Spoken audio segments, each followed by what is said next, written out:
In the quiet hours of the night, when the world softens and the mind begins to drift, the stories we think we know settle into a different shape. They loosen, revealing threads that run far deeper than the surface tales taught in familiar books. Long before temples were raised, long before sacred names were spoken with certainty, people whispered older stories around fires, trying to understand the strange world that held them quietly drifting. Those whispers never vanished. They slipped into new lands as families migrated, carrying memories wrapped in song and symbol. A ritual performed for protection in one valley became a sacred tradition in another. A tale of a sky-born creator traveled across deserts, reshaped by each tribe that adopted it. Over time, these wandering fragments formed the quiet foundation beneath beliefs that would one day be called divine. Yet the older layers remain visible to anyone willing to look closely. In familiar myths, one finds hints of vanished kingdoms and forgotten teachers. The symbols carved into ancient stone appear again in holy texts, softened by translation yet still recognizable. These echoes suggest that humanity has always reached toward meaning in remarkably similar ways, even when separated by oceans, mountains, and centuries of change. Most people never consider how many hands shaped the stories they trust. A single legend may have passed through countless storytellers, each adding something new while preserving something old. Priests refined them, scribes recorded them, rulers adapted them, and wanderers carried them across shifting borders. What we inherit today is not a fixed account, but the final layer of a narrative shaped by entire civilizations. If one listens carefully, the past still breathes beneath the surface. Creation stories echo earlier visions of the world emerging from darkness. Flood myths mirror even older memories of waters rising without mercy. Sacred laws resemble codes first practiced by peoples whose names we barely remember. These parallels invite a quiet question: how much of what we consider unique was once part of a shared human memory? Understanding this doesn't diminish modern faith. Instead, it reveals its depth. Religions become vast tapestries woven from countless threads, each representing a moment in human curiosity. Rather than seeing them as rigid structures, one can view them as living stories, shaped by the fears, hopes, and dreams of people long gone. Their persistence suggests something powerful within them, something worth rediscovering in its oldest form. And so this journey begins not with answers but with observation. Every myth holds a doorway into an earlier world, and stepping through it allows us to feel the presence of ancestors who shaped their understanding of life through metaphor. Their creations were not primitive attempts at knowledge but poetic expressions of wonder, crafted at a time when the line between the seen and unseen felt razor thin. The deeper we look, the more these ancient expressions return. A symbol once worn in a distant era may reappear in a modern place of worship. A story used to explain the rising sun becomes a lesson about human choice. These quiet transformations guide billions today, even if few realize just how old the ideas within them truly are. Such continuity offers a quiet reassurance. It suggests that humanity has never been alone in its search for meaning. Cultures separated by vast distances shaped myths that resemble fragments of the same forgotten puzzle. Perhaps this is why certain tales feel familiar, even when new. They may be older than memory, carried forward by the enduring need to understand existence. As this first veil lifts, a quieter path appears, guiding us toward the earliest roots of belief. The familiar begins to shift, carrying hints of something far older beneath its surface. To move forward, we must step past accepted stories and into the realm where memory blurs with myth, following the faint threads that shaped the faiths known across the world today. Before temples, before scripture, before gods had names, what did humanity believe? Long before organized religion began to shape the lives of our ancestors, there was a quiet, almost primal curiosity about the world around them. It wasn't that they lacked structure or order, but rather that their understanding of existence came not from written laws or doctrines, but from a deep connection to the mysteries of the natural world. The very first humans, standing on the edge of a vast and unknowable universe, asked questions we still ponder today. Where did we come from? What force created the world? What happens after death? These ancient questions were not idle wonders. They were the lifeblood of a growing consciousness. Evidence of these early thoughts is hidden in the most unexpected places, in the silent whispers of ruins and cave paintings, in the rhythms of ritual dances, and the symbolism of statues crafted from stone and bone. Archaeologists uncover remnants of this search for meaning in the most unlikely of locations, deep within the earth, buried beneath centuries of change, in the echoes of time's passing. In one cave, near the edge of the world, a handprint left by an early human stretches out toward the heavens, a simple gesture, yet a profound sign of our ancestors reaching for something greater than themselves. The ancient Sumerians, for example, believed that the world was shaped by the gods who controlled the sky, the earth, and the waters. Their myths spoke of beings who could control chaos, bringing order to the universe as we know it. In Egypt, the first gods were not merely figures of power, they were representations of nature itself. The sky goddess Nut stretched her body across the heavens, protecting the earth beneath her. Across the oceans, in the deep forests of the Pacific, stories of great serpents that coiled through the stars remind us that the human need to understand the cosmos manifested in forms both beautiful and terrifying. These questions were not only answered through gods and goddesses, but also through imagery and symbols that spoke of forces beyond the human understanding, forces that were at once familiar and otherworldly. The serpent, for example, slithered through many mythologies, symbolizing both destruction and renewal. The cosmic tree, its roots deep in the earth, and its branches reaching toward the heavens, appears in cultures across the globe, its shape, its significance, echoing through the ages. In every part of the world, from the icy realms of the Norse to the sun, scorched lands of the Egyptians, humanity carved out stories to explain their existence. The Vedic traditions of ancient India spoke of the universe as a cycle, a never-ending dance between creation and destruction, while in Africa the concept of life's origins was tied to ancestral spirits, those who had gone before, whose wisdom lingered in the world. No matter the culture, there was a consistent thread. Humans were instinctively drawn to find meaning in the chaos, to trace a path from the unknown into the light of understanding. And as the stories grew and evolved, they began to overlap, to echo each other across time and space. The flood myth, a tale of divine wrath and rebirth, appears in Sumerian, Hebrew, Greek, and Indian mythologies. In each version, a great flood wipes the slate clean, and from the depths of the water, life is reborn. Was this simply a shared narrative, born out of similar environmental experiences, or could it suggest something deeper? Perhaps these myths were fragments of an ancient, shared memory, echoes of a time when humans lived in a world that was both a mystery and a marvel. In the end, we must consider whether the first religion was not a formal system or a list of commandments, but the instinct to search for meaning in the unknown. It was the need to make sense of the world, to understand the forces that shaped life, death, and everything in between. Even in our modern age, we continue to ask these same questions, albeit through more complex lenses. But the root of our curiosity, our search for answers, remains unchanged, a testament to the deep and ancient connection we have with those who came before us.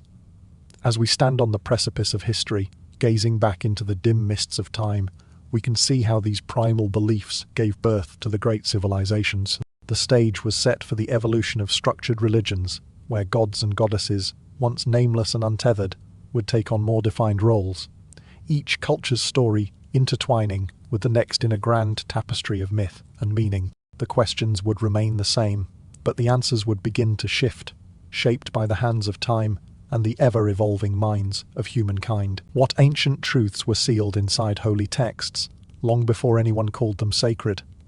As cities rose from scattered settlements, the old stories that once drifted like smoke through gatherings around fire began to harden into something more structured. Myths that had lived as living, breathing whispers were now being shaped by leaders who understood the power of belief. A tale told by a wandering elder could be forgotten, but a tale endorsed by a ruler or etched into stone carried authority that could not be questioned. This transformation did not happen suddenly. It was a slow tightening, like a river freezing from the edges inward. As populations grew, disputes over rituals and meanings needed resolution, and those who claimed spiritual insight stepped forward to guide the collective imagination. Shamans who once communed freely with spirits began to form early priesthoods, groups who guarded sacred knowledge and decided which stories deserved preservation. The freedom to reinterpret symbols gradually diminished as these authorities solidified their role within emerging political structures. With each generation, fluid stories settled into fixed shapes, and the once wild landscape of myth narrowed into defined pathways. Oral traditions, once carried in the breath of storytellers, found their way onto clay tablets, temple walls, and scrolls that conferred an aura of permanence. Writing allowed traditions to travel farther than any single voice, but it also locked them into particular forms, favoring one version over countless others. A narrative that had shifted with the needs of each community became a canon that demanded submission. Rituals that once belonged to everyone were now managed by appointed guardians, turning communal expression into structured ceremony. What had begun as attempts to explain life's mysteries slowly evolved into institutions that governed behavior, morality, and even the boundaries of acceptable thought. Yet beneath these formal systems, older layers remained, faint as forgotten dreams, but impossible to erase completely. Priests might refine a myth to align with royal interests, but fragments of earlier cosmologies lingered like fossils embedded in new narratives. A serpent, once revered as a symbol of rebirth, might reappear as a villain. A mother goddess transformed into a distant consort still carried her ancient echoes. Even as doctrines proclaimed certainty, people continued to sense that deeper stories lay hidden beneath the official versions. The more rigid a tradition became, the more obvious its cracks, where hints of forgotten origins glimmered through. This layering is visible across the world's religions, each bearing traces of earlier mythic worlds that shaped their foundations long before scribes immortalized them. In Egypt, the merging of local deities left behind seams where competing myths were stitched together. In Greece, heroic tales evolved from even older rites tied to fertility and the harvest. In Mesopotamia, shifting dynasties reworked ancient stories to emphasize the power of their chosen gods. Yet the older, more fluid versions survived in quiet margins. These concealed memories remind us that no belief system begins as a finished monument. Each is built atop layers of human longing, fear, and wonder. As we look across these traditions, a question rises gently. How many of the stories we call sacred were once something far simpler, far more malleable? And if we peel back each layer, tracing the strata of belief through time, what forgotten visions of the world might we uncover? The transition from myth to religion was not simply an evolution, but a preservation, a fossilizing of ancient imagination into forms that could endure empires and collapse. Now we turn toward the earliest civilizations, moving to the land where many shared myths first crystallized in ancient Mesopotamia there. What if the first stories we still tell were carved into clay thousands of years before the Bible? The question lingers like dust drifting through an ancient archive. In the old lands of Sumer, where reeds once whispered along slow rivers, people etched their beliefs into wet tablets. These early writings preserve a world where gods walked openly, where the boundary between myth and memory blurred, and where ideas that still shape faith first took form. To explore Sumer is to step into humanity's earliest literary imagination. Their tablets reveal stories that did not vanish with time, but seeped into the beliefs of later civilizations. The tale of a great flood, long before Noah's name was spoken, appears etched in careful lines. A hero named Zeushudra survives rising waters by divine warning, suggesting that the memory of catastrophe shaped cultures far older than any familiar scripture. Nearby tablets echo this story with slight changes, as though retold across generations until Babylonian scribes shaped it into the saga of Utnapishtim. When this narrative later reached Hebrew traditions, its structure remained strikingly similar.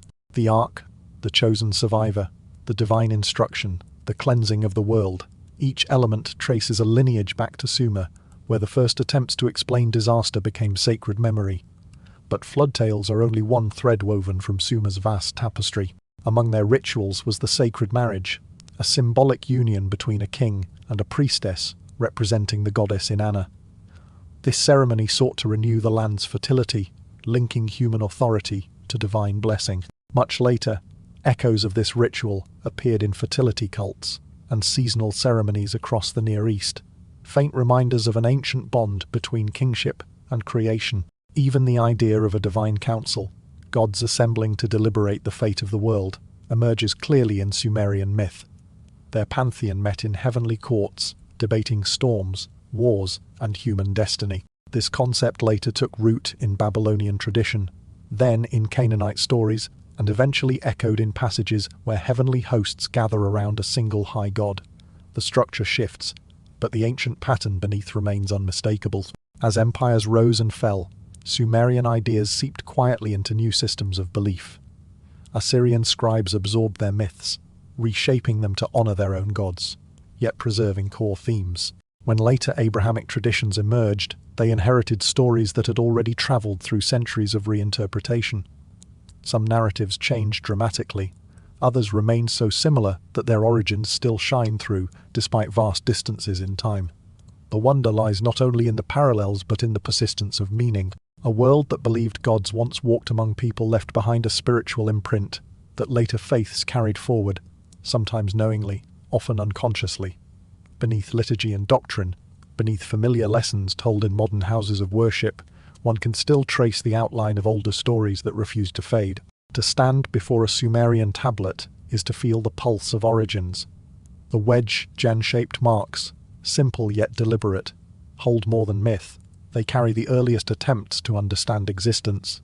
Over millennia, these attempts transformed into commandments, genealogies, and epic narratives. Yet the heart of them, the questions, the imagery, the longing, remains as alive today as when the first scribe pressed a stylus into clay.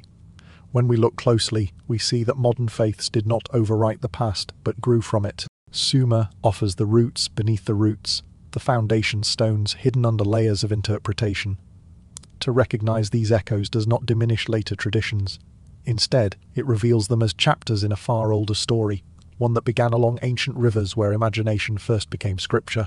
Even now, scholars uncover fragments that widen our understanding and deepen the mystery. Each discovery suggests that the past still speaks, waiting for those willing to listen with patient curiosity. As we follow these echoes, we prepare to explore one myth that traveled farther than any other, the ancient flood story. It moved from Sumer to Babylon, then outward across continents, reshaping itself while preserving its earliest pulse. In Ist journey, Sen it Sen, it tcc became Wuelu Bridge Chi, linking bar civilizations, Jiu reminding Shi Us Shi that Shar even Shisen distant Shisi cultures, 15 once 16秒 hard 17 的18秒 AME 19 trembling 20 futter ishin 21 of 22秒 arrival 23 together 24. Why does every corner of the world remember the same impossible flood? This question stirs an unsettling sense of unity, as if humanity once shared a profound collective memory, one that has echoed through time in the form of myths. From the sands of Mesopotamia to the distant shores of the Americas, the flood story exists in dozens of cultures, each version carrying with it the same themes: divine warnings, survivors in boats, and the repopulation of the world after catastrophe. These tales are more than just ancient myths. They are the residue of something far older, perhaps an event, perhaps a shared experience, that humanity could never forget. In Sumer, the first written record of the flood can be found in the epic of Ziushudra, whose ark survived the floodwaters sent by the gods. The Akkadian version, recorded in the epic of Gilgamesh, carries a near-identical narrative. Utnapishtim, the hero of the story, is warned by the god Ea of an impending flood, built his ark, and in the aftermath, watched as life began anew on a cleansed earth. The similarity is striking, but it does not end there. The story of the Great Flood spreads far beyond Mesopotamia, reaching into the sacred texts of other civilizations. In the Hebrew Bible, the flood story appears in the book of Genesis, where Noah receives divine warning of the flood, builds an ark, and preserves the animals to repopulate the earth. The themes of salvation, through divine intervention, and renewal through the waters persist through the ages, with Noah's story becoming one of the foundational narratives of the Abrahamic religions. Across the globe, the same pattern repeats: a civilization threatened by divine wrath, a chosen survivor, and an ark that becomes a vessel of salvation. In the ancient Hindu tradition, the story takes on a slightly different form, but the core message remains unchanged. In the Satapatha Brahmana, the flood is a divine event, and Manu, the first man, is warned by a great fish, sometimes interpreted as a manifestation of the god Vishnu. Manu builds a boat, and he, along with a pair of every species, survives the deluge. Even the Greeks, in their mythological accounts, tell of a flood brought by the gods. In the myth of Deucalion and Pyrrha, the couple survives a flood sent by Zeus to destroy humanity, only to repopulate the earth by throwing stones behind them, which turn into men and women. Even more surprising is the presence of similar stories in Native American traditions. the Hopi tribe speaks of a great flood, sent by the Creator to cleanse the earth of its wickedness. In the legends of the Ojibwa people, a flood washes away the old world, and the survivors are guided to a new land. In fact, the flood narrative is so widespread that it can be found in cultures scattered across the globe, from the Aboriginal peoples of Australia to the indigenous tribes of South America. The sheer number of cultures that share this story raises a fascinating possibility. Could this widespread myth be a reflection of an ancient, real event? Perhaps there was a global catastrophe, some ancient flood or deluge that struck human civilizations at a time when they were still young. Or could there have been an even older, long-lost civilization that passed down this story through generations, influencing the myths of those who came after them? The similarities between these tales are too numerous to ignore, and they suggest a common thread running through human consciousness.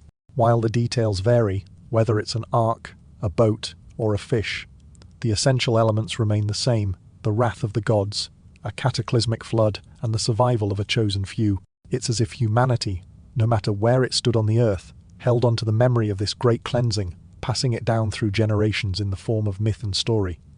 But what does this mean for us today? Could the flood story be a symbolic memory of a time when humanity was forced to reckon with the power of nature, or even with the divine? Some suggest that the Great Flood represents more than just a literal event. It is a symbol of rebirth, of the cycles of destruction and renewal that govern both nature and human life. And yet, even if the story is symbolic, it still raises questions about the shared experience of humanity across time and space. Why does the flood resonate so deeply with us, crossing cultural and geographical boundaries? What does it say about the human need for a fresh start, for purification, for survival? As we continue to explore the mysteries of the ancient world, we begin to realize that these myths are not just relics of forgotten pasts. They are pieces of a grander puzzle, fragments of a larger story that links us to our distant ancestors. The flood narrative in its many forms is a key example of the shared mythic inheritance that binds human cultures together. It is a story that refuses to be forgotten, perhaps because it contains something universal, an echo of a time when the world was reborn from the waters, and humanity stood on the edge of a new beginning. As we look closer at these ancient stories, we will begin to understand how the flood myths are not isolated incidents, but part of a larger pattern of thought that has shaped human belief. And as we journey into the deeper spiritual world of Sumer, we will see how the gods, stars, and the very origins of humanity are intertwined in ways we are only beginning to comprehend. Who were the first beings humans believed taught them how to live in the ancient lands of Sumer and Akkad? Long before empires carved borders across the earth, people looked upward and felt the weight of meaning in the endless sky. The heavens were not empty to them. They were alive, deliberate, and filled with beings whose presence shaped the world below. These sky beings stood at the center of the earliest sacred laws, forming the foundations of civilizations that would one day influence the entire tapestry of human faith. To imagine their world is to picture nights without modern light, where stars burned with a clarity we can barely fathom.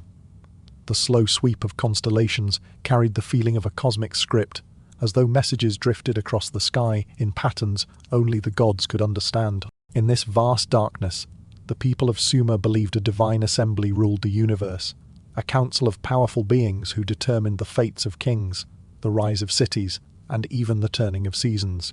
Anu, the distant sky father, presided over this celestial court, flanked by gods like Enlil and Enki, each holding authority over wind, earth, water, and wisdom. These beings were not imagined as distant or abstract.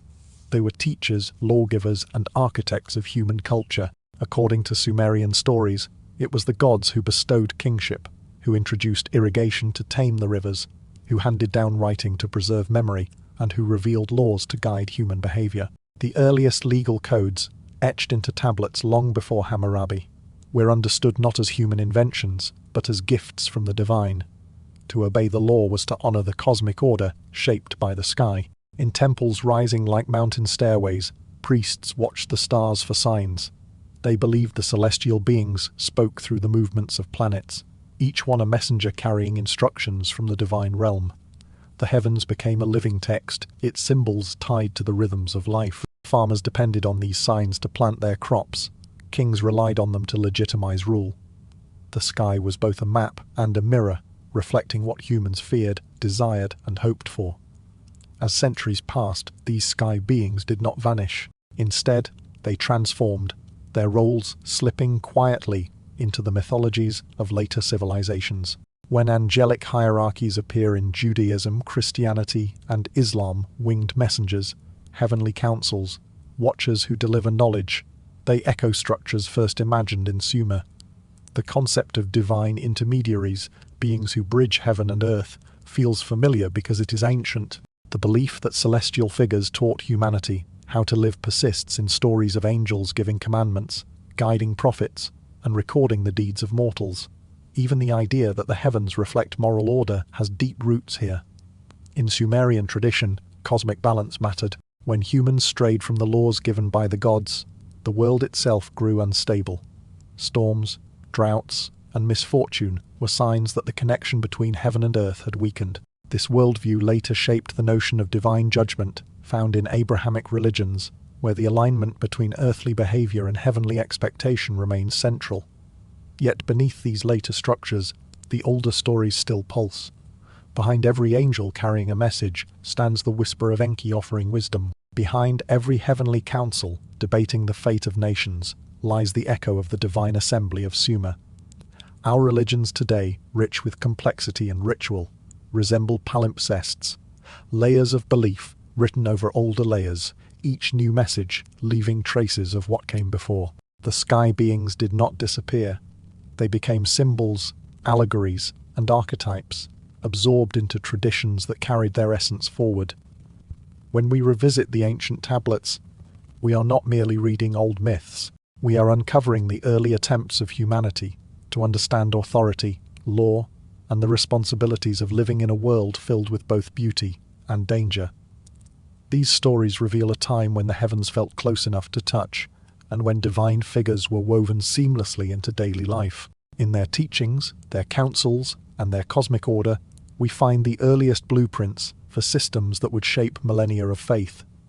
And as we follow these traces across time, we soon encounter another ancient civilization that gazed upward with equal fascination. Egypt, with its sky gods, sacred kingship, and monumental visions of the afterlife, awaits us. There, we will see how another powerful culture shaped the spiritual landscape of the world, and how its stories, too, layer beneath the religions we know today. What forgotten meanings lie behind the symbols the Egyptians carved everywhere?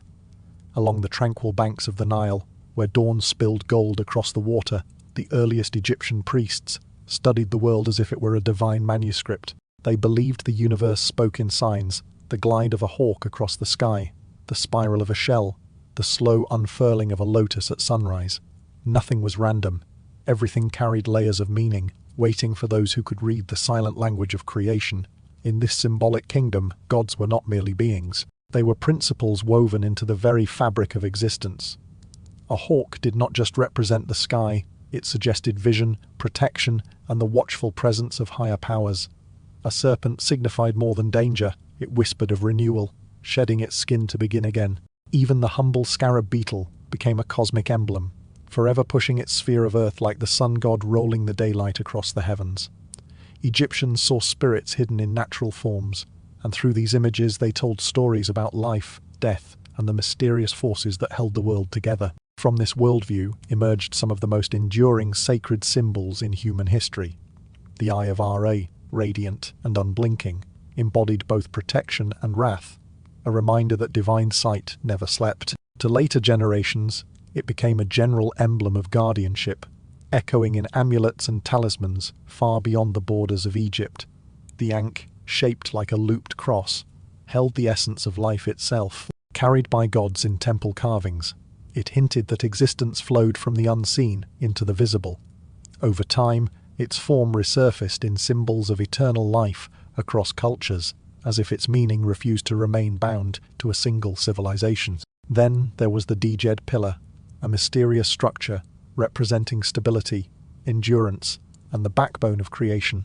Priests believed that to honor the Djed was to align oneself with the world's hidden order. When later traditions spoke of pillars of heaven, of sacred trees, of cosmic foundations, they echoed this ancient shape, perhaps unknowingly preserving fragments of Egypt's earliest spiritual architecture. Each symbol was more than an image. It was a doorway to understanding how the Egyptians perceived the balance between chaos and harmony. Walking through their temples today, one feels less like a visitor and more like a decoder of a vast, ancient cipher. Walls shimmer with falcons, cobras, ankhs, and stars, as if urging the modern viewer to pause and remember that these signs once guided entire worlds. Priests guarded the deeper meanings, passing them from mentor to apprentice, ensuring the symbols retained their power even as dynasties rose and fell. And yet, the echoes of these meanings seeped outward, carried by traders, scribes, and foreign rulers who brought Egyptian ideas into distant lands. Many modern spiritual images, protective eyes, crosses shaped like keys, emblems of rebirth, still carry faint traces of this origin. When people use these symbols today, often without knowing why, they participate in a lineage of meaning that stretches back thousands of years. In this way, Egypt's sacred imagery remains alive, hiding in plain sight, shaping our thoughts with whispers from a forgotten past. Moving forward, these symbols lead us deeper, revealing how each form was part of a cosmic blueprint. They were not decorations but a memory system, preserving truths too subtle for ordinary speech. By learning to see as the Egyptians once saw, we begin tracing the earliest paths toward myths that shape later worlds, ancient insights waiting quietly to return. What if the world's earliest creation stories are all retellings of the same forgotten tale? The question drifts like a ripple across still water, inviting us into the quiet vastness of the ancient Egyptian imagination, one that pictured the dawn of existence, not as an explosion, but as a gentle stirring from endless darkness. The Egyptians spoke of creation in several voices, each tied to a sacred city, yet all sharing the same dreamlike essence, life emerging from mystery, order rising from eternal night. In Heliopolis, creation began with the primordial waters of Nun, an infinite sea without form. From its depths arose the first mound, a small island of stability amid the endless dark. Upon it stood Atum, the self-created one who brought forth the first gods through his own will. There was something intimate in this vision, as though creation were an act of solitude, a slow awakening. Atum did not command the cosmos into being. He coaxed it from himself, the way dawn slowly coaxes light from the horizon. Across Egypt, in Hermopolis, another story unfolded. Here the world began with the Ogdode, 8 primal forces paired into male and female, representing the hidden qualities of existence, darkness, infinity, formlessness, and the deep waters. Together they stirred the cosmic egg from which the sun first burst forth, illuminating the universe. This imagery of an egg containing creation later echoed through Greek philosophy, Orphic hymns, and even Gnostic texts that describe the world emerging from a fragile shell of potential. In Memphis, the creation myth took yet another form. The god Ptah, patron of craftsmen, shaped the world not through physical action, but through thought and speech. According to this tradition, reality emerged from divine intention, ideas becoming matter, words becoming worlds. Millennia later, echoes of this concept would appear in the opening of the Gospel of John, where creation unfolds through the word, and in Greek reflections on the logos, the rational principle underlying the cosmos. As different as these myths were, they shared motifs that travelled far beyond Egypt. The primordial waters resemble the deep over which the Spirit moves in the Hebrew Bible. The first mound parallels later ideas of the earth, rising from chaos. The cosmic egg reappears in Hindu, Greek, and Chinese traditions, and the self-generating creator mirrors the notion of a being who exists before time, unmade and eternal. It is as if these images, water, darkness, light, the first land, belong to a universal symbolic language humanity once understood. Yet the Egyptians themselves hinted that even their stories were not the first.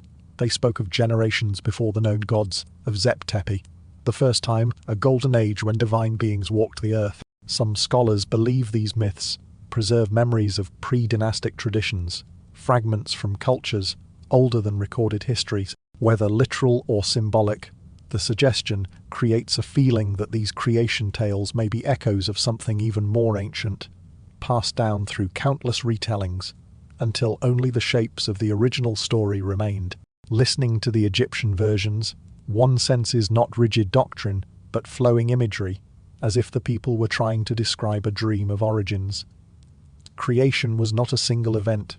It was a process, a gentle unfolding, the universe blooming the way a lotus rises through the water to open its petals to the morning sun. This imagery would inspire later mystical traditions, from early Christian theologians, describing divine light emerging from void, to esoteric schools, imagining hidden realms of existence before the physical world appeared. Perhaps what draws us to these stories is their blend of clarity and mystery. They explain yet leave room for wonder. Their symbols feel familiar even across thousands of years, as though the human mind instinctively returns to certain shapes when imagining beginnings. Water before land, darkness before dawn, a spark of consciousness awakening in the void. As we follow these myths forward through time, their influence becomes unmistakable. But Egypt did not only dream of creation, it crafted some of the deepest stories about what comes after life's end. And to understand the full reach of its spiritual legacy, we must now turn toward the mysteries of death, resurrection, and the afterlife, Egypt's most enduring gift to the world. Why do so many religions describe death as a journey, and resurrection as a return? The question lingers like a soft torchlight in a dark corridor, guiding us into the heart of ancient Egypt's most enduring belief, that death was not an ending, but a passage. For the Egyptians, the world beyond life was not a distant abstraction. It was a landscape they knew intimately, mapped in sacred texts, painted on tomb walls, and whispered about in rituals meant to prepare the soul for what lay ahead. Imagine descending into a cool, silent tomb, the air thick with the scent of ancient linen and desert stone.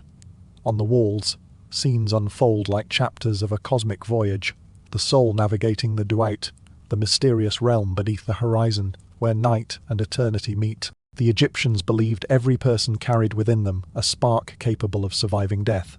But that spark had to journey through shadowed valleys, lakes of fire, serpent, guarded gates, and the halls of divine judgment. These images were not meant to frighten, they were meant to guide.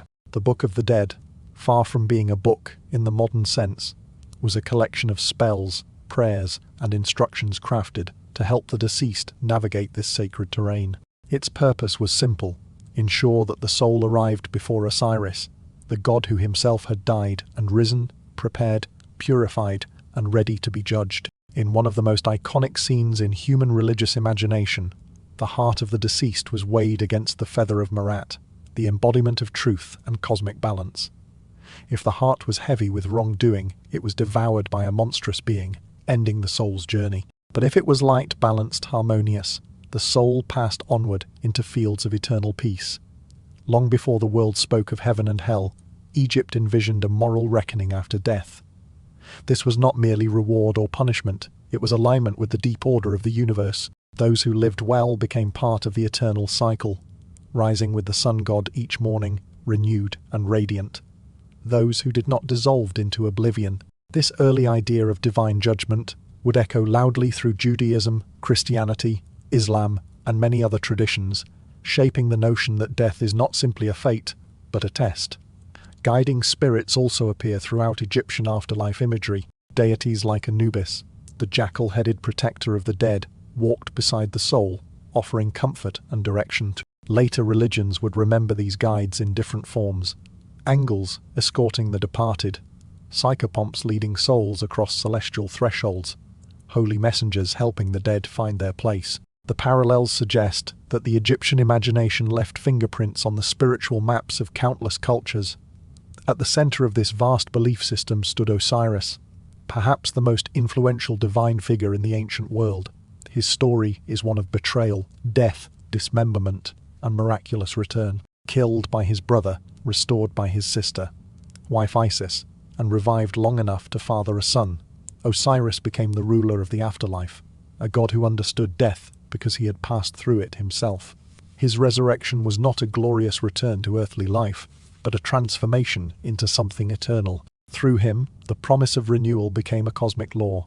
This archetype, the dying and rising god, ripples across the myths of many cultures, whether in harvest deities who fall and return with the seasons, or savior figures who conquer death. The theme carries the same quiet assurance that life does not end, but changes form.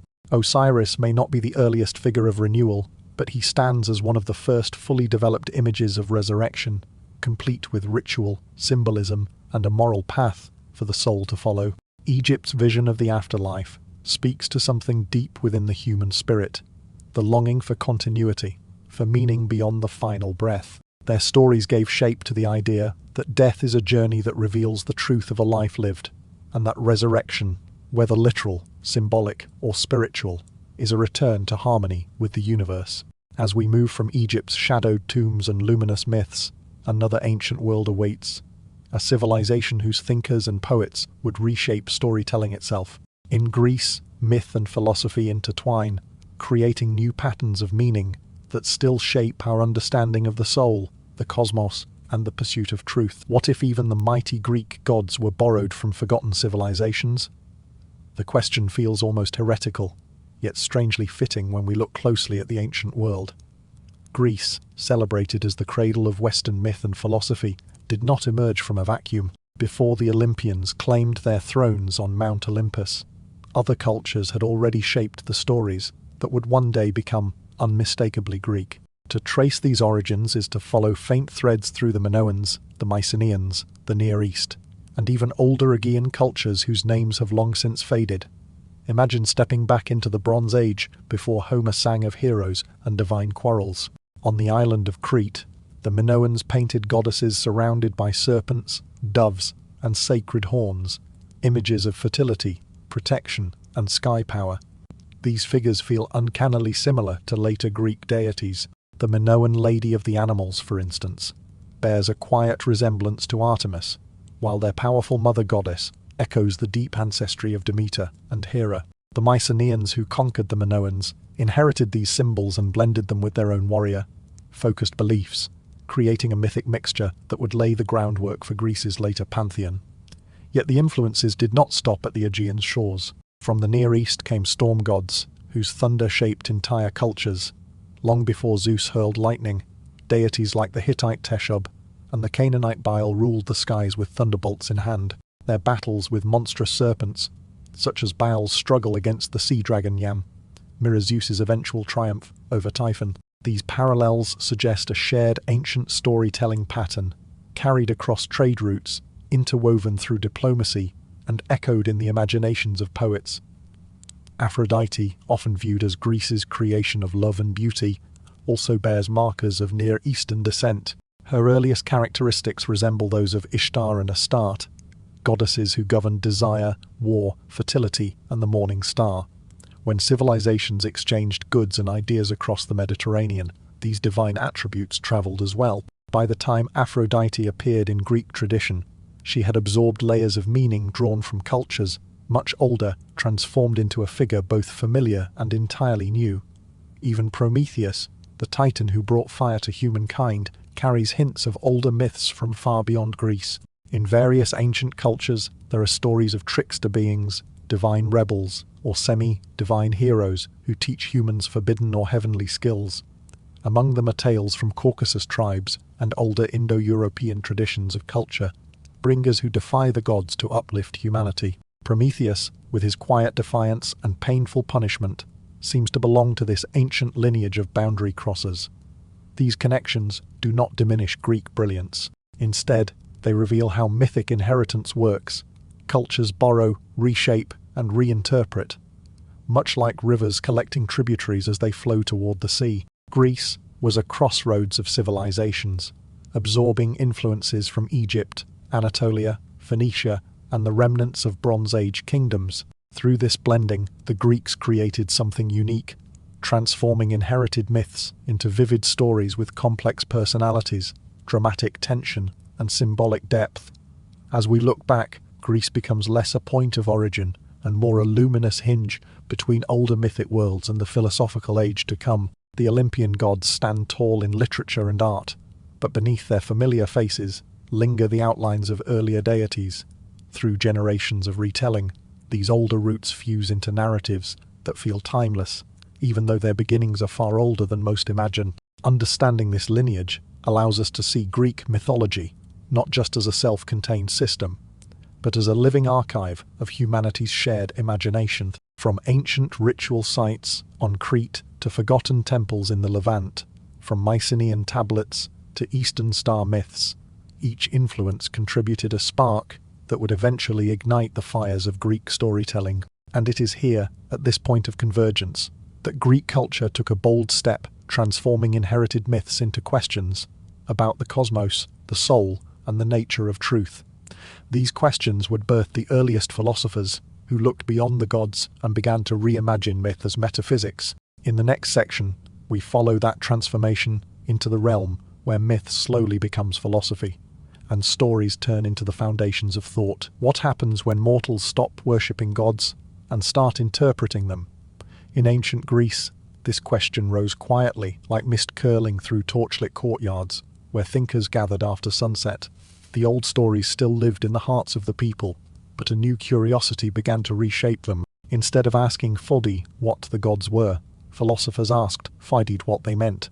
This shift marked a turning point in human consciousness, when myth, long carried by memory and ritual, began dissolving into the clearer waters of symbolic thought. To these early thinkers, the gods did not vanish, they transformed. Hera, once the stern queen of Olympus, softened into a representation of order, structure that held families, cities, and the cosmos together. Ares became more than a deity of war, he became the embodiment of conflict itself, the force that stirred change and tested resolve. Poseidon, with his storms and shifting tides, was interpreted as a symbol of the deep, unpredictable layers of the human mind. Athena, radiant with strategy and serenity, became the whisper of reason guiding mortals toward clarity. Through such reinterpretations, myth was not rejected but reimagined, each god revealing an aspect of the inner and outer worlds. Walking through Athens during this intellectual awakening must have felt like stepping into a living dialogue. In the academy, students debated whether divine stories concealed abstract principles. In the Lyceum, thinkers mapped the natural world, seeking patterns behind the tales of the gods. Even in the Stoa, where philosophy met the bustling streets, conversations drifted toward how myth could illuminate human behavior. The divine realm slowly shifted from a landscape of thrones and chariots to one of metaphors, where every story pointed toward a truth deeper than the tale itself. This transformation did not diminish the sacred. If anything, it made the sacred larger.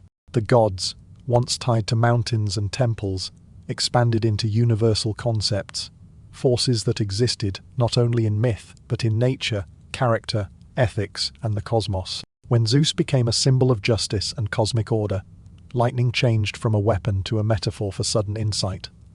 When Apollo became illumination itself, his lyre resonated as harmony within the human spirit. Philosophy drew new paths through old terrain, revealing structures hidden beneath familiar stories. As Greek thought developed, these symbolic interpretations began weaving themselves into the intellectual traditions that followed. Early Christian theologians adopted philosophical terminology to describe the divine, blending scripture with Greek metaphysics. Gnostic writers interpreted biblical figures through the lens of Platonic forms, imagining layered universes shaped by emanations rather than thrones. Islamic philosophers later preserved and expanded Greek ideas, harmonizing them with spiritual teachings to craft new visions of reason and revelation.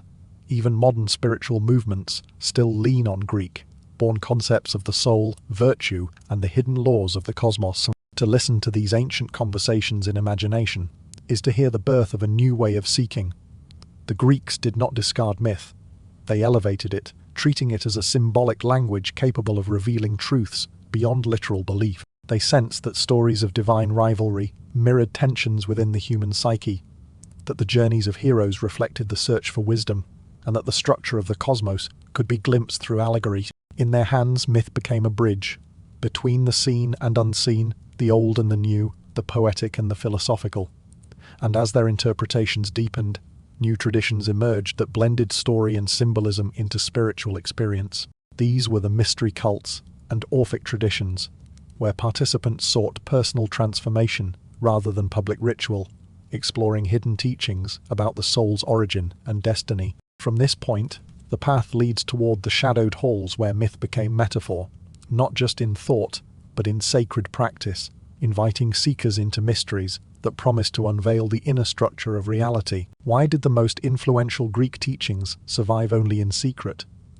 The question leads us into a dimly lit world where knowledge was not spoken openly, but whispered behind veils, carried through generations by those willing to undergo profound inner change. In ancient Greece, the public myths were for everyone, sung in theatres and carved on temple walls. But beneath the surface existed something quieter and far more transformative: the mystery cults. Unlike the grand Olympian religion, these cults promised not just stories, but experiences. Their rites were not spectacles for crowds. They were journeys, walked step by initiates who sought a deeper understanding of life, death, and the possibility of spiritual rebirth. Those who entered their sacred circles were bound to silence, not to protect political secrets, but to safeguard the inner revelations that could only be understood through participation. The mysteries were not about belief, they were about transformation. Among the most revered were the Eleusinian mysteries, dedicated to Demeter and Persephone. For nearly 2,000 years, people travelled from across the ancient world to take part in these rites. The ceremonies unfolded like a living parable, a descent into darkness, symbolizing loss, followed by a return to the light representing renewal. Initiates walked through sacred spaces, as if moving through the soul's nighttime landscape, guided by torchlight and ancient hymns. What exactly they experienced remains unknown, but ancient writers hinted at a profound shift, descriptions of hearts feeling lighter, fears of death dissolving, and the universe suddenly appearing meaningful in a way it never had before. Then there were the Orphics, followers of teachings attributed to the mythical poet Orpheus. They believed the soul was divine, but trapped in the body, cycling through lifetimes until it achieved purification. Their practices emphasized dietary codes, sacred hymns, and initiatory rituals that reenacted the soul's liberation. They imagined a cosmos in which death was only a doorway, and rebirth a chance to remember the truth. Their ideas echo strangely across time, resurfacing in later Gnostic teachings about the soul's imprisonment, in mystical Judaism's journey of the spirit, and in esoteric Christian themes of awakening. The Dionysian rites carried a different energy, shaping the boundary between ecstasy and surrender. To embrace Dionysus was to dissolve the rigid structures of the self, to feel the pulse of life without the limitations imposed by everyday consciousness. His initiates danced, chanted, and entered altered states, believing that through ecstatic experience they could touch the divine. Beneath the wildness lay a deeper teaching, the need to die symbolically to one's old identity in order to be reborn into a more expansive self. This idea would later echo through Sufi practices of ecstatic remembrance, Christian motifs of rebirth, and the mystical notion of annihilating the ego to reveal divine presence. Across these cults, a quiet pattern emerges. Initiation was always a journey, from ignorance to insight, from darkness to light, from fragmentation to wholeness.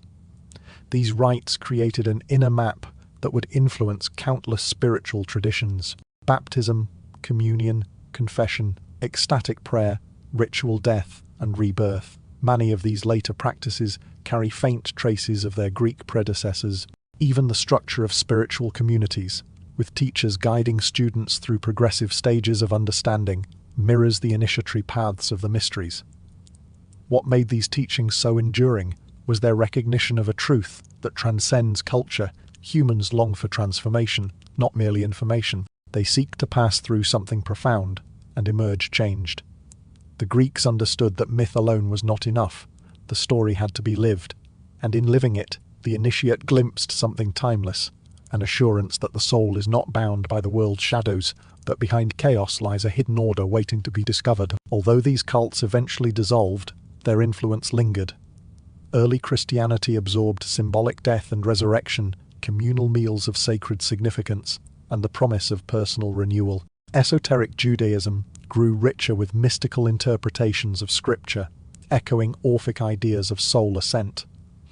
Mithraic soldiers practiced underground initiations reminiscent of Eleusinian rites, and Sufi mystics carried forward the Dionysian desire for union through ecstatic experience. The mystery cults may have been secret, but their legacy is not. It flows quietly beneath the surface of many modern rituals, shaping the inner architecture of faith. And as we follow this current forward, we arrive at another tradition, often seen through its public face, yet filled with layers far older and deeper than expected. In the next chapter, we turn to the Hebrew world, where myth, memory, and revelation weave together into a story, with roots reaching back into antiquity's shadows. What stories were written out of the earliest Hebrew traditions, and why? The question settles like ancient dust across a landscape of ruins, inviting us to look beneath the familiar surface of Scripture. Long before the Hebrew Bible took shape, the people who would one day be called Israelites lived within a world of Canaanite culture, its rituals, its symbols, its myths. To understand their earliest beliefs is to step into a region where traditions flowed across borders like wind through valleys, where no culture existed in isolation, and where stories were shaped by countless voices before they were written down. Imagine the hills of the ancient Levant, dotted with small villages, terraced fields, and open-air shrines. The people who lived here shared more with their neighbours than later history often admits. They spoke dialects of the same Semitic language. They traded, intermarried, and celebrated seasonal festivals together. Their myths belonged to a common pool of imagery: storm gods roaring across the sky, mother goddesses nurturing life, divine councils determining the fates of mortals. When we look closely, we find that early Hebrew religion arose not as a sudden break, but as a slow transformation of this shared cultural world. One of the clearest examples lies in the figure of Yahweh, who did not originally appear as an isolated deity, but within a broader Near Eastern pattern. The storm god, wielder of lightning, rider of clouds, warrior against chaos, was a familiar figure across the region. In Canaan, Baal held this role, battling the sea god Yam to secure order. In Ugaritic texts, Baal is called the one who rides the clouds, a title later applied to Yahweh in early Hebrew poetry. This does not diminish the uniqueness of Yahweh in later theology, but it reveals how ancient people interpreted divine power through the symbols available to them. A god who mastered storms was a god who protected crops, controlled destiny, and held authority over kingship. But where the story becomes even more intriguing is in the presence of Asherah, a powerful mother goddess in Canaanite religion. Archaeological discoveries, from inscribed pottery to carved wooden poles, suggest that early Israelites may have once honored Asherah alongside Yahweh. In some inscriptions, the phrase Yahweh and his Asherah appears, hinting at a time when divine partnership was part of the spiritual landscape. Over generations, however, this connection was gradually erased as Hebrew religion moved toward a stricter form of monotheism. Asherah shifted from revered mother to forbidden idol, her symbols cut down, her name recast in later texts as something dangerous. Yet the traces remain, faint but undeniable, like a palimpsest where the earlier writing still glimmers through the newer ink. The process of rewriting, absorbing, and transforming older myths continued across all aspects of early Hebrew belief. Creation stories, for example, echo older patterns from Mesopotamia and Canaan. The taming of watery chaos, the separation of sky and sea, the establishment of order through divine speech. These motifs appear in the Hebrew Bible, but also in much older texts from the surrounding cultures. Even the divine council imagery, where God presides over heavenly beings, mirrors Canaanite depictions of El seated among the gods. Over time, these images were reinterpreted, refined, and eventually reshaped into the monotheistic framework familiar today. None of this suggests that Hebrew religion was merely borrowed. Rather, it evolved, selecting, redefining, and reframing ancient ideas within a new vision. Cultures rarely begin with a clean slate. They inherit symbols, rituals, and stories, then alter them to reflect changing identities and emerging spiritual insights. The Israelites were no different. Their earliest practices included altars on high places, ritual feasts tied to agricultural cycles, and sacred objects that resemble those of their neighbours. Only later did centralized worship and new theological commitments reshape these traditions into something distinct. The mystery lies in what was preserved and what was left behind. Why were certain stories woven into scripture while others faded into silence? Why did some deities shift into angels, memories, or metaphors, while others vanished entirely? These choices were not random. They reflected cultural tensions, evolving beliefs, and the desire to carve out a unique identity in a region crowded with competing traditions.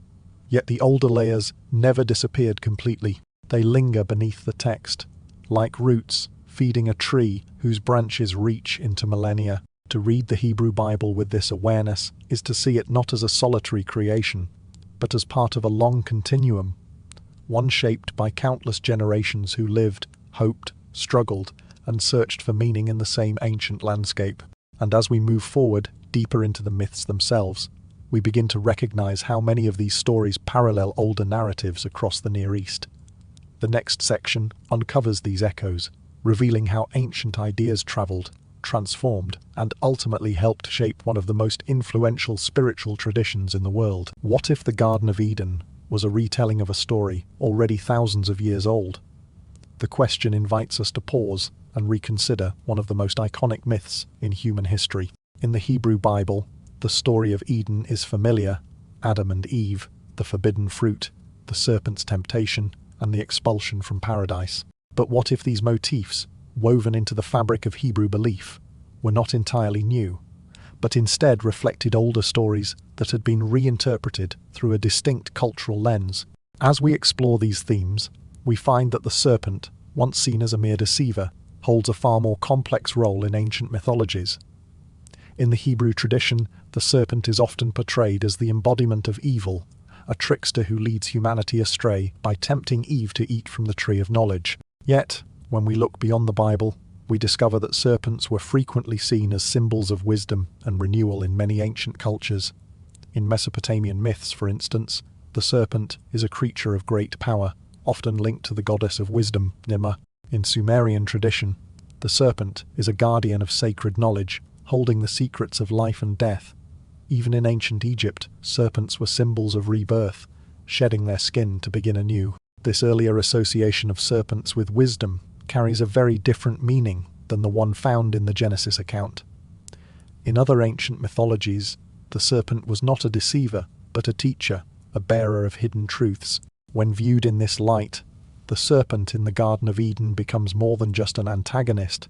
It represents a bridge between innocence and knowledge, between ignorance and enlightenment.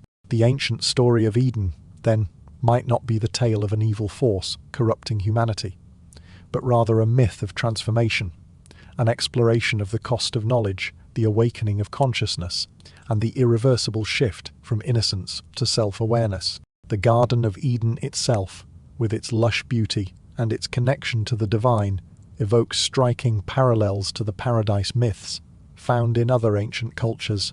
In Mesopotamian mythology, there is the concept of the Dilmun paradise, a pristine garden where life flourishes and the gods walk among mortals. The Akkadian version of the creation myth, for example, speaks of the god Enki creating a garden of abundance, similar to the idyllic world described in Genesis.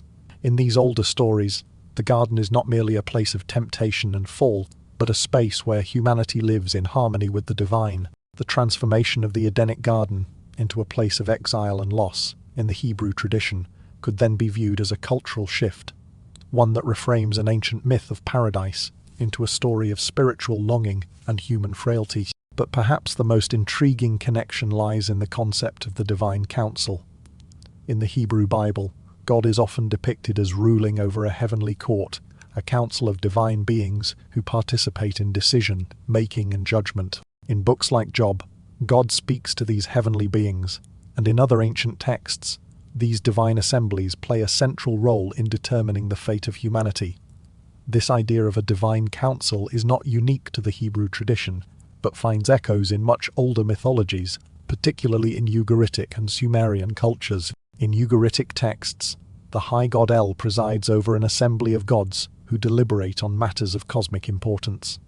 Similarly, in Sumerian tradition, the gods gather in councils to discuss the fate of kings and the future of the world. These assemblies are portrayed as divine spaces, where order is maintained and where the will of the gods is decided collectively. The idea of a divine council in the Hebrew Bible, then, is not a wholly new concept, but one that has roots in the ancient Near Eastern belief in a cosmic assembly where gods deliberated on human affairs and maintained order in the universe. When we view these motifs, the serpent, the garden, the divine council, not as isolated aspects of Hebrew scripture, but as part of a larger shared mythic tradition, a fascinating pattern begins to emerge. These ancient motifs, passed down through generations, were not merely borrowed or copied, they were transformed and reinterpreted. Each culture adapted the myths to reflect its own values, concerns, and visions of the divine. The serpent, once a symbol of wisdom, becomes a force of temptation. The garden, once a place of harmony, becomes a symbol of loss. The divine council, once a gathering of gods, becomes a space where the one true God presides over the fate of humanity. This process of reinterpretation is not unique to Hebrew tradition. It is a universal pattern of mythic evolution. Ancient peoples, in their quest to understand the cosmos, the self, and the divine, borrowed and reshaped stories, creating a shared mythic language that transcended cultural boundaries. And these themes of wisdom, of paradise, of divine judgment would continue to resonate through the ages, shaping the spiritual narratives of future civilizations. As we continue to explore these ancient stories, we begin to see how these archetypal themes, embodied in myths of the serpent, the garden, and the divine council, persist across cultures and time periods. They hint at a shared ancestral memory, a collective human experience of transformation, loss, and the search for meaning. These stories, like the stars in the night sky, continue to illuminate the paths of countless religious and philosophical traditions, guiding us through the darkness of the unknown. In the next section, we will delve deeper into the evolution of Hebrew religious ideas during the exile, and the cultural blending that occurred as these ancient myths were absorbed, refined, and redefined in the crucible of history. Why did the Hebrew worldview change so drastically after exile, and what hidden ideas shaped it? The question echoes through the dusty ruins of Jerusalem, where a once unified kingdom was torn apart, its people taken into captivity, their land abandoned. In the 6th century BCE, the Babylonian exile was more than just a geopolitical disaster for the Israelites. It was a spiritual crisis that would reshape their religion, identity, and theology in profound ways. As displaced people far from their homeland, the Israelites were forced to grapple with the gods of Babylon, the heavens of Zoroastrian Persia, and the fate of their very existence. This period of loss and transformation became the crucible from which many of the core beliefs of Judaism, and later Christianity and Islam, emerged. In Babylon, the Israelites were not alone. They lived among a rich and diverse array of cultures, each with its own gods, rituals, and beliefs. Zoroastrianism, the dominant religion of the Persian Empire, offered an entirely new view of the cosmos, with its stark dualism: good versus evil, light versus darkness, order versus chaos. The Mesopotamian pantheon, with its cosmic battles, divine councils, and mythic hero figures, stood in sharp contrast to the older, more localized Yahweh worship. In the midst of this cultural collision, the Hebrews found themselves not only trying to hold on to their ancient beliefs, but also adapting them to a new and challenging reality. The Babylonian exile became a spiritual turning point in the history of Hebrew religions. In their time of displacement, the Israelites began to see their world in new ways. The traditional understanding of Yahweh as a localized national god, tied to the land of Israel, began to evolve. Yahweh was no longer just the God of the Israelites. He became the one true God, ruler of the heavens and the earth, whose sovereignty extended beyond the borders of the Promised Land. This shift in worldview was dramatic. The God of Israel was no longer confined to the temple or the mountains of Judea. He was a cosmic figure whose power extended over all nations. At the same time, the exile introduced new theological concepts that would later influence the development of Christianity and Islam. One of the most significant changes was the rise of angels and divine intermediaries. In earlier Hebrew traditions, Yahweh interacted directly with his people. But in the exile, the idea of angels as messengers and agents of divine will become increasingly prominent. The angelic figures in Jewish texts began to take on greater importance, acting as intermediaries between God and humanity. This transformation was influenced by the Persian understanding of divine beings as powerful intermediaries between gods and men, a concept that would later find its place in both Christianity and Islam, where angels became central figures in the divine order. Alongside angels, the idea of cosmic battles between forces of light and darkness began to take root. In Zoroastrianism, the dualistic struggle between Ahura Mazda, the god of light, and Angra Mainyu, the spirit of darkness, was a central theme. This battle between good and evil found resonance in the Hebrew texts, written during and after the exile, particularly in the apocalyptic visions of prophets like Daniel. These visions introduced the idea of a future judgment day, when the forces of evil would be defeated, and the righteous would be vindicated. This apocalyptic worldview, of a cosmic struggle and ultimate redemption, became a defining characteristic of later Jewish, Christian, and Islamic thought. The emotional weight of the exile cannot be overstated. The Hebrews had lost everything: their land, their temple, their king. They were forced to adapt, to rethink their relationship with God, and to find meaning in their suffering. In the face of such loss, the idea of a coming Messiah, a divine Saviour who would restore Israel and bring peace to the world, took on new significance. This messianic hope would become a central theme in Jewish thought. And later, in Christianity, the notion of a suffering servant who would redeem humanity would eventually find expression in the person of Jesus Christ. But the most profound change that emerged from the exile was the idea of God, sovereignty over all things. No longer could Israel see itself as the center of the divine plan. Instead, the focus shifted to a broader, more universal theology, one in which Yahweh was the God of all nations, not just the God of Israel. This shift laid the foundation for the inclusivity and universality that would later characterize Christianity and Islam. The exile was a time of spiritual transformation, of crisis and rebirth. It was during this period that the Hebrews began to see their history, their suffering, and their relationship with God in a new light. Out of the darkness of their exile came a vision of a future where God would rule over all the earth, where angels and divine beings would play key roles in cosmic affairs, and where the forces of good and evil would ultimately be reconciled. This transformation of Hebrew religion set the stage for the next chapter in the spiritual evolution of humanity, one that would see the rise of Christianity, a religion that would carry forward many of the ideas born in the Babylonian exile, while blending them with Greek philosophy and mystery cult traditions. But that story is yet to unfold. Before we move on, we must look at how the Hebrew prophets, through their apocalyptic visions and messianic hopes, laid the groundwork for the spiritual legacy that would shape the world for millennia to come. What ancient beliefs quietly shaped Christianity before it ever had a name? To answer this question, we must first step back and witness the rich, vibrant tapestry of spiritual thought that surrounded the birth of Christianity. The ancient Mediterranean world was not a place of religious homogeneity. It was a crossroads where ideas from many cultures collided, merged, and transformed.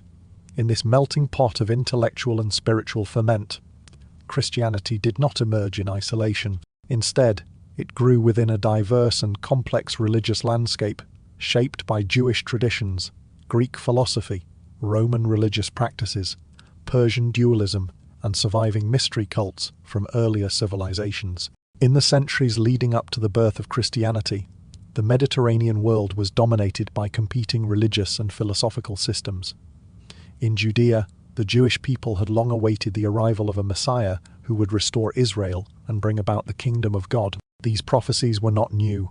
They had been circulating for centuries, especially among the Jewish apocalyptic traditions that flourished during the Babylonian exile and later in the Hellenistic period. The hopes for a divinely appointed savior were strong, but so too was the tension with the political realities of Roman occupation. Across the sea, Greek philosophy had spread throughout the region, influencing intellectual life from Athens to Alexandria. Central to Greek thought was the concept of the philogosede, a divine reason or principle that governed the cosmos. The idea of the philogosê was not only philosophical, it had religious implications, particularly in the teachings of Stoicism and later in the writings of the philosopher Philo of Alexandria, who sought to merge Greek philosophy with Jewish thought. For Philo, the philogosede was a bridge between the transcendent God and the material world, a concept that would later find its way into early Christian theology, particularly in the Gospel of John, where Jesus is identified with the philogosede, the word that became flesh. At the same time, the Persian Empire, with its dualistic worldview, was exerting influence over much of the region. Zoroastrianism, with its concepts of cosmic battle between the forces of light and darkness, good and evil, had shaped the thinking of many peoples in the ancient world. This dualistic view of the universe, with its emphasis on a final judgment and resurrection of the dead, had a profound impact on the development of Jewish apocalyptic thought, which in turn played a crucial role in early Christian eschatology. Resurrection, the triumph of light over darkness, and the ultimate judgment were themes that would shape the very heart of Christian belief. Meanwhile, the Roman world was still deeply rooted in polytheism and the worship of a pantheon of gods. Roman religion was not particularly concerned with personal salvation, but rather with maintaining the proper rituals and sacrifices to ensure divine favor and political stability. But as the empire expanded, so did the influence of mystery cults, religious traditions that promised initiates personal spiritual transformation, often through rites of death and rebirth. These mystery cults, such as those of Isis, Mithras, and Dionysus, centered around deities who died and were reborn, offering followers the hope of personal immortality and eternal life. The themes of resurrection and divine renewal in these cults resonated with the religious sensibilities of many in the ancient Mediterranean world and left their mark on Christian thought, particularly in the early Christian emphasis on the death and resurrection of Jesus Christ. All of these traditions, Jewish messianism, Greek philosophy, Persian dualism, Roman polytheism, and mystery cults, circulated through the ancient Mediterranean like threads in a vast web. The early Christians were not only responding to the teachings of Jesus and his apostles, they were also grappling with the spiritual and intellectual currents of their time. They drew upon Jewish teachings of the Messiah and resurrection, while simultaneously engaging with Greek ideas of the fivdi logos sivdi and divine reason. They found resonance in the mystery cult's ideas of death and rebirth, yet reinterpreted them through the lens of their belief in one God and the unique role of Jesus as the Savior. Rather than a rejection of these older traditions, early Christianity emerged as a synthesis, drawing from the well of ancient wisdom, then interpreting and reworking it into something new. This ability to synthesize and reinterpret ideas from diverse sources is part of what made early Christianity so compelling and so flexible. It offered a new vision of the divine and of salvation, one that spoke to a wide range of spiritual needs and intellectual sensibilities. Christianity was not merely an offshoot of Judaism or a simple product of Hellenistic philosophy. It was the confluence of multiple religious currents, bringing together the hopes of the Jewish people, the philosophical musings of Greek thinkers, the dualistic visions of the Persians, and the transformative rituals of the mystery cults into a single, coherent narrative. As we turn our attention to the figure of Jesus and the way he fits within both mythic archetypes and the historical context of his time, we begin to see how these older ideas influenced the development of Christian theology. Jesus was not only a messianic figure in the Jewish tradition, but also a character whose life and teachings resonated with the deeper spiritual and cultural currents of the ancient world. Through his life, death, and resurrection, Jesus became the focal point where these ancient ideas converged, setting the stage for a new and transformative movement that would shape the course of history. In the next section, we will explore how the figure of Jesus fits within both the mythic archetypes of death and rebirth and the historical reality of his time, examining how his teachings and his crucifixion would become the cornerstone of a new religious vision that transcended the boundaries of Judaism and Greco-Roman thought. What timeless archetype does the story of Jesus belong to, and who shaped it before? The question drifts through the ancient world, inviting us to look gently beneath the familiar narrative. When we do, we find echoes, not copies, not replacements, but resonances that stretch across civilizations. These echoes suggest that the story of Jesus emerged within a long lineage of symbols, expressing humanity's hope for justice, renewal, compassion, and hope enduring. Across Egypt, Mesopotamia, Greece, and Persia, stories told of divine or semi-divine figures who descended into human struggle to teach, heal, or restore balance. These were not the same as Jesus, yet their patterns prepared ancient listeners to understand him. Humanity long imagined moral teachers who carried wisdom from realms beyond ordinary sight, reminding mortals that compassion held power, truth demanded courage, and justice required sacrifice.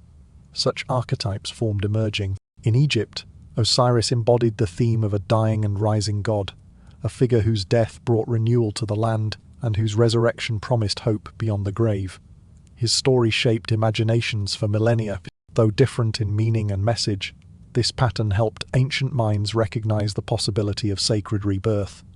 When early Christians spoke of Jesus rising, listeners already knew the symbolic language of renewal through sacrifice. In Mesopotamia, legends described heroes who journeyed into the realm of death, seeking wisdom or restoration. Their descents symbolized the human confrontation with loss and the search for meaning beyond ordinary life.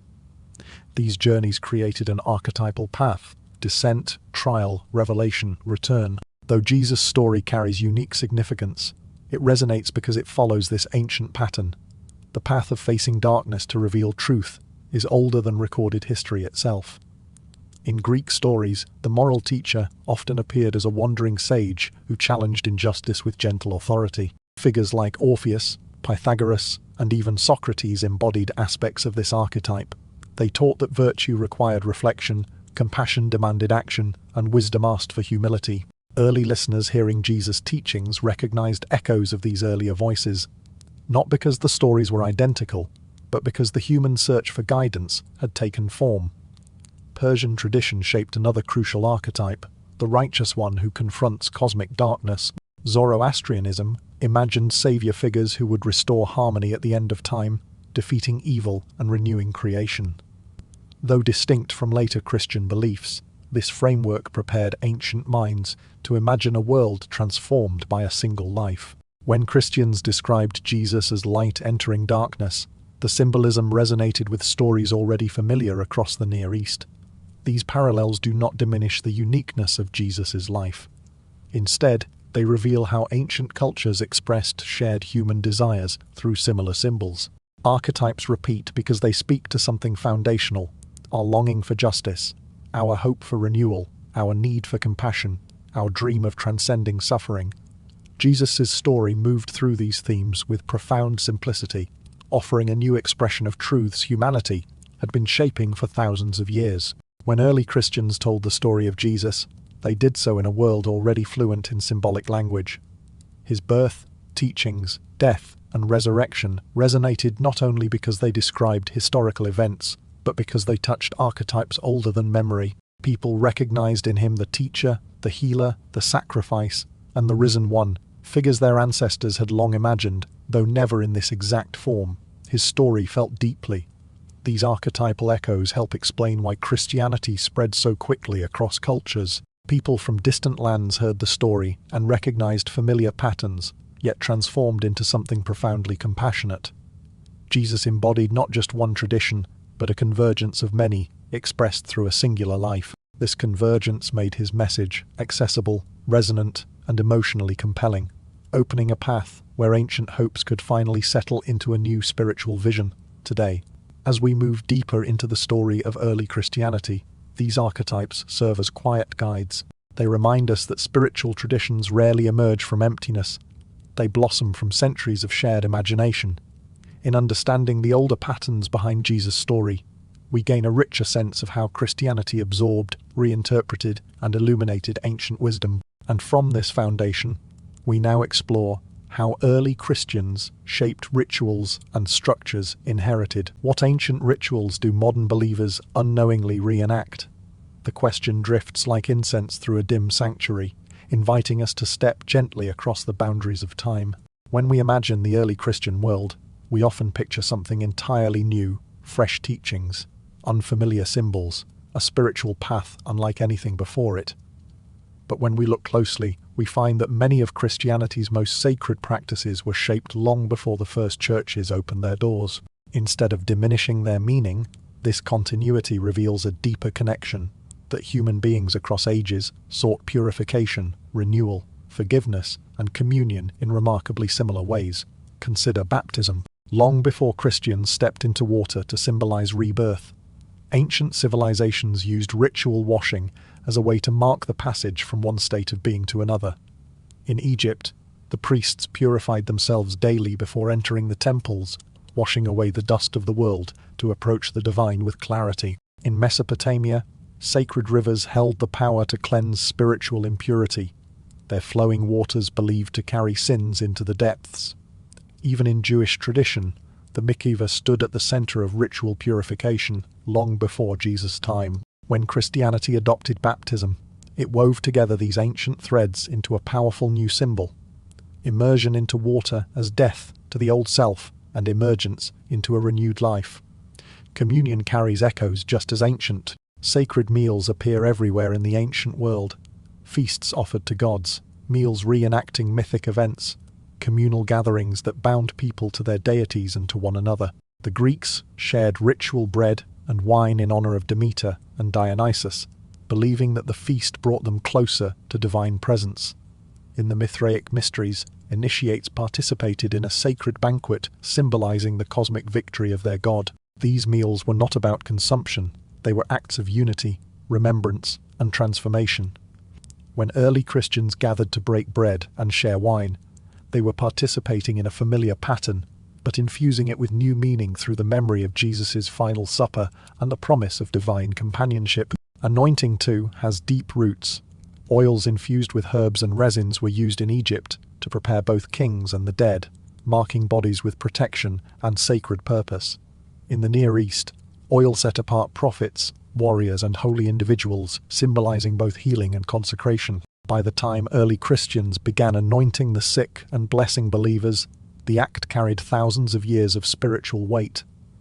The oil was not merely a substance, it was a bridge between the physical and the divine, a reminder that touch itself could carry sacred intention. Even confession, often seen as uniquely Christian, echoes earlier cleansing practices.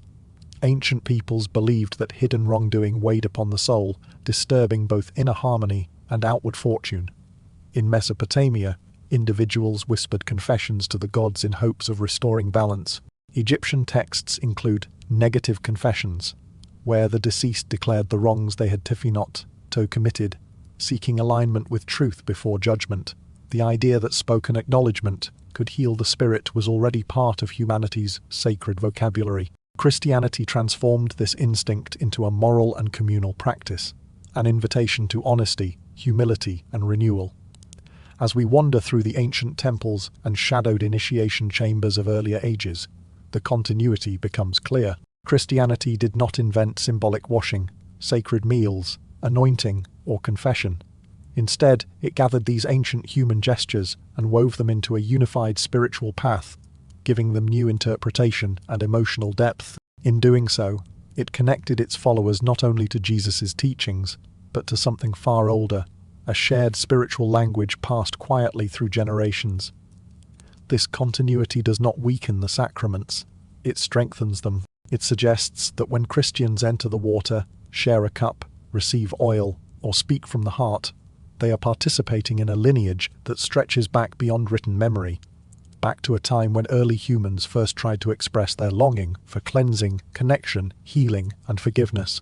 These rituals endure because they answer needs that never change, the desire to start again, to belong, to be restored. And so the sacraments stand as living bridges, reminders that spiritual practices are rarely born in isolation. They emerge from centuries of experience, weaving together truths discovered in many lands, under many skies. Christianity embraced these ancient forms and transformed them, carrying them forward into new communities and new eras. From here, our journey turns toward another great tradition, one shaped by its own deep mythic roots, historical encounters, and spiritual dialogues.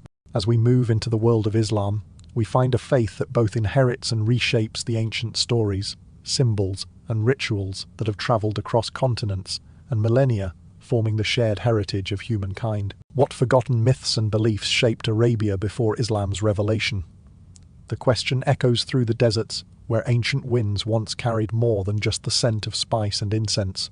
They carried stories, legends passed from tribe to tribe, ideas whispered between the bustling markets and quiet desert camps. The Arabian Peninsula, in the centuries before the rise of Islam, was a world of spiritual diversity, where gods and spirits inhabited the hearts of every tribe, where oral tradition held sway, and where the sacred and the everyday often blended seamlessly. This was a world ripe for revelation, shaped by centuries of intermingling beliefs, cultural exchanges, and old traditions that would profoundly influence the emergence of Islam. The Bedouin tribes of Arabia were at the heart of this spiritual tapestry. Nomadic and deeply attuned to the harsh desert environment, they believed that the land was infused with both divine presence and danger. Their gods were often local and tribal, linked to natural forces, winds, storms, and the stars. These deities were not distant beings but active participants in the lives of the people. Sacred stones, trees, and wells were objects of veneration, each believed to be inhabited by spiritual forces. The Kaaba in Mecca, long before it became the holiest site in Islam, was a place where various gods and idols were worshipped, a testament to the polytheistic environment that dominated Arabia at the time. Alongside these tribal beliefs, the Arabian Peninsula was a crossroads for ideas and cultures. Ancient trade routes wound through the desert, connecting the people of Arabia to distant lands, from the rich kingdoms of the Byzantine and Sasanian empires to the temples of Egypt and the monastic communities of Ethiopia. These trade routes carried not only spices and textiles, but also stories, philosophies, and religious teachings. In cities like Mecca and Medina, the intellectual and spiritual exchange was constant. It was in this environment that the Jewish and Christian communities began to take root in the region, bringing with them their monotheistic beliefs. The Jewish communities in particular had a long history in the Arabian Peninsula, especially in the north. They had established settlements in places like Yathrib, later known as Medina, and their presence helped shape the religious consciousness of the region. Their sacred texts and stories were well known, and the figure of the one true God was an idea that had been circulating among the Arabs for centuries. In some ways, these Jewish communities served as a bridge, connecting the polytheistic traditions of the tribes with the monotheistic worldview that would soon take root. Christianity, too, had spread its influence. In the southern part of the Arabian Peninsula, in the kingdom of Himyar, there was a significant Christian presence, and the message of Christ's divinity and resurrection was known to the people. However, the Christianity that reached Arabia was often not the same as the formalized dogmas of the Byzantine Empire.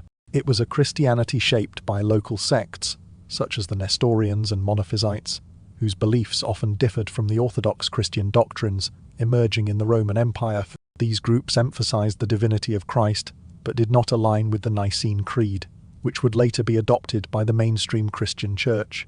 This varied Christian influence, along with the Jewish teachings, set the stage for a new monotheistic vision that would arise in the form of Islam. Perhaps most importantly, the pre-Islamic spiritual landscape was rich with mythology, poetry, and oral traditions that shaped the consciousness of the people. The Arabs had a deep respect for poetry, which was considered the highest form of art and a means of preserving cultural identity. Poets were revered as seers and storytellers, and their verses often carried spiritual or philosophical themes, touching on the nature of fate, the divine, and the human condition. These poetic traditions, filled with references to divine power, justice, and the struggle between good and evil, provided a backdrop for the spiritual and intellectual environment in which Muhammad would later emerge. The world Muhammad lived in was not one of religious ignorance, but of deep spiritual searching.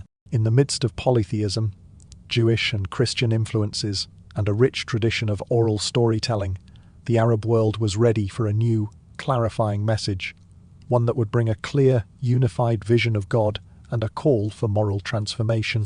The revelations Muhammad received were not a rejection of the spiritual currents that preceded them, but a call to return to the pure worship of the one true God, bypassing the idols, myths, and divisions that emerged over time.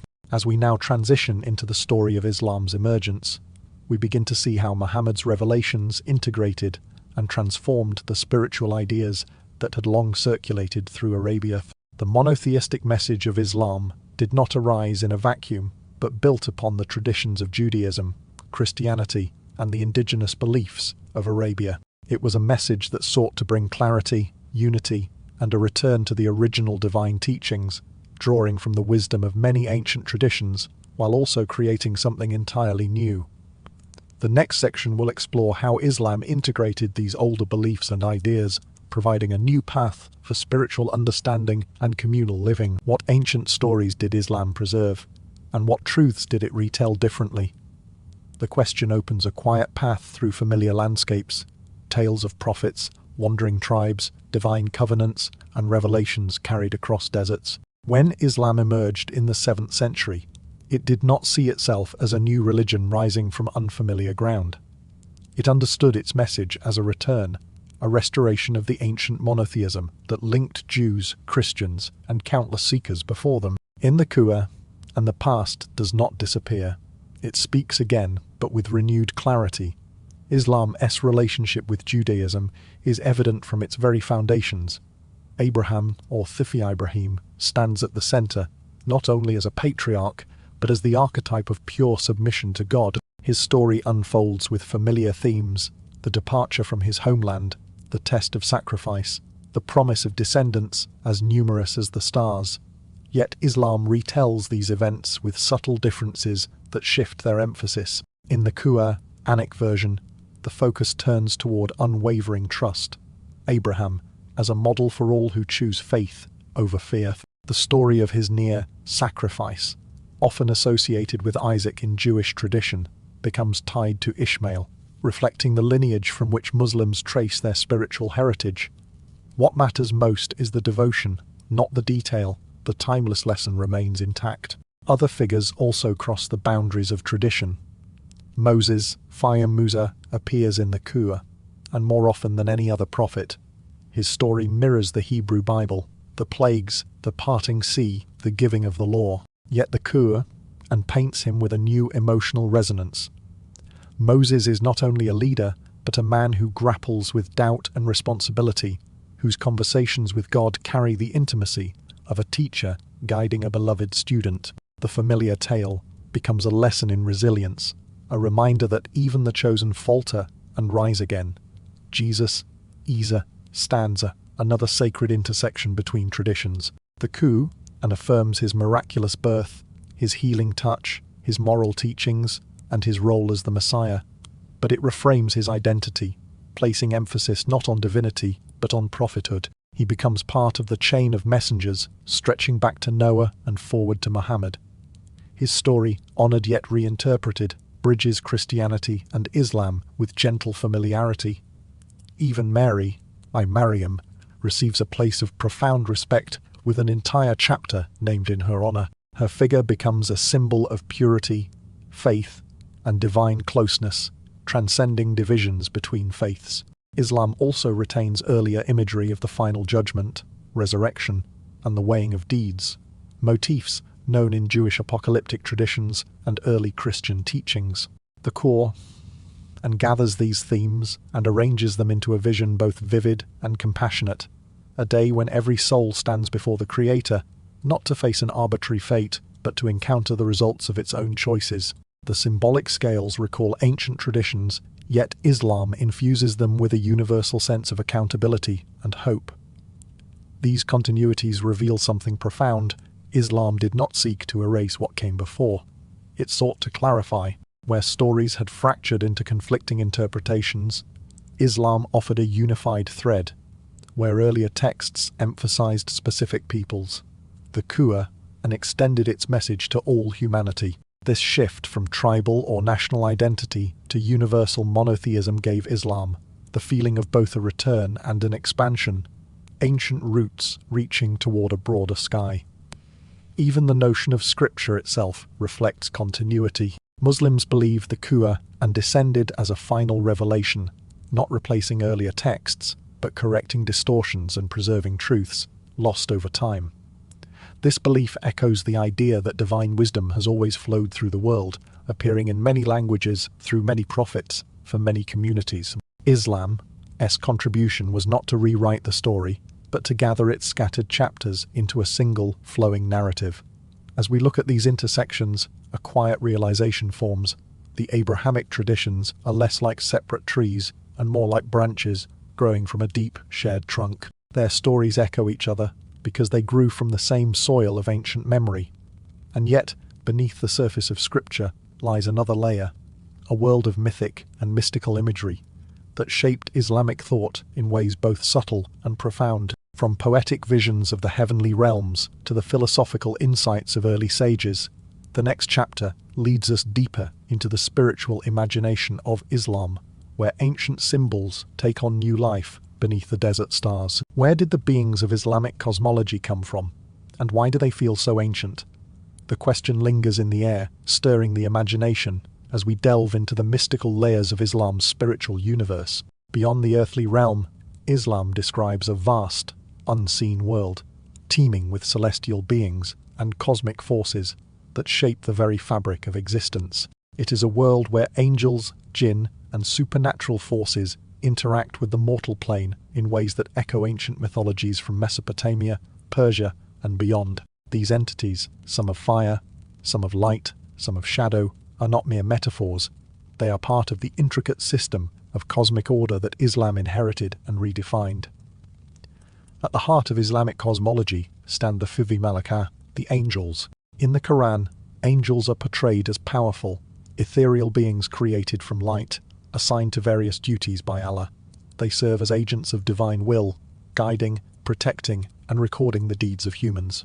The archangels, Gabriel, Jibril, Michael, Mikael, Raphael, Israfil, and Azrael, are the most prominent, each playing a specific role in the cosmic drama. Gabriel, for example, is the messenger of revelation, delivering Allah's commands to the prophets, while Michael is associated with sustenance and rain, and Azrael with death and the soul's journey to the afterlife. This idea of angels as cosmic agents, each tasked with a specific function in maintaining the balance of the universe, finds its roots in older traditions. In the Jewish Kabbalistic system, angels serve as intermediaries between God and humans, and their hierarchies mirror those found in Islamic cosmology. Similarly, in the Zoroastrian tradition, there are divine beings known as Biamesha, Spenta, Seftai, cosmic spirits that embody different aspects of creation, like truth, order, and wisdom. Both Jewish and Zoroastrian traditions contributed to the Islamic view of angels as divine agents governing the laws of nature and human affairs. Yet, angels in Islam are not the only supernatural beings that inhabit the unseen world. The jinn, mysterious beings created from smokeless fire, occupy an equally important place in Islamic cosmology. The Quran describes them as beings with free will, capable of both good and evil, and like humans, they are accountable to Allah for their actions. The most famous jinn in Islamic tradition is Iblis, who refused to bow before Adam and was cast out of paradise. Iblis's refusal to submit to God's will makes him a symbol of rebellion, akin to the fallen angels in Christian theology, but with a distinctly Islamic twist. Unlike angels, who are purely obedient, the jinn embody the tension between free will and submission, mirroring the human struggle for faith and moral choice. The idea of jinn shares striking similarities with ancient Mesopotamian spirits, such as the Fodiudug, wind spirits that were believed to possess both good and malevolent powers. These spirits often interacted with the natural world in ways that reflected the dualistic nature of existence, forces of chaos and order that shape the fate of both humans and gods. Similarly, the jinni in Islam are linked to the natural world, believed to inhabit remote places like deserts and ruins, and they play an active role in the spiritual and moral development of humans.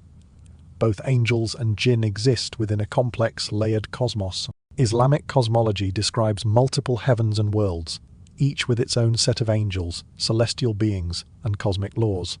These layered realms are not abstract.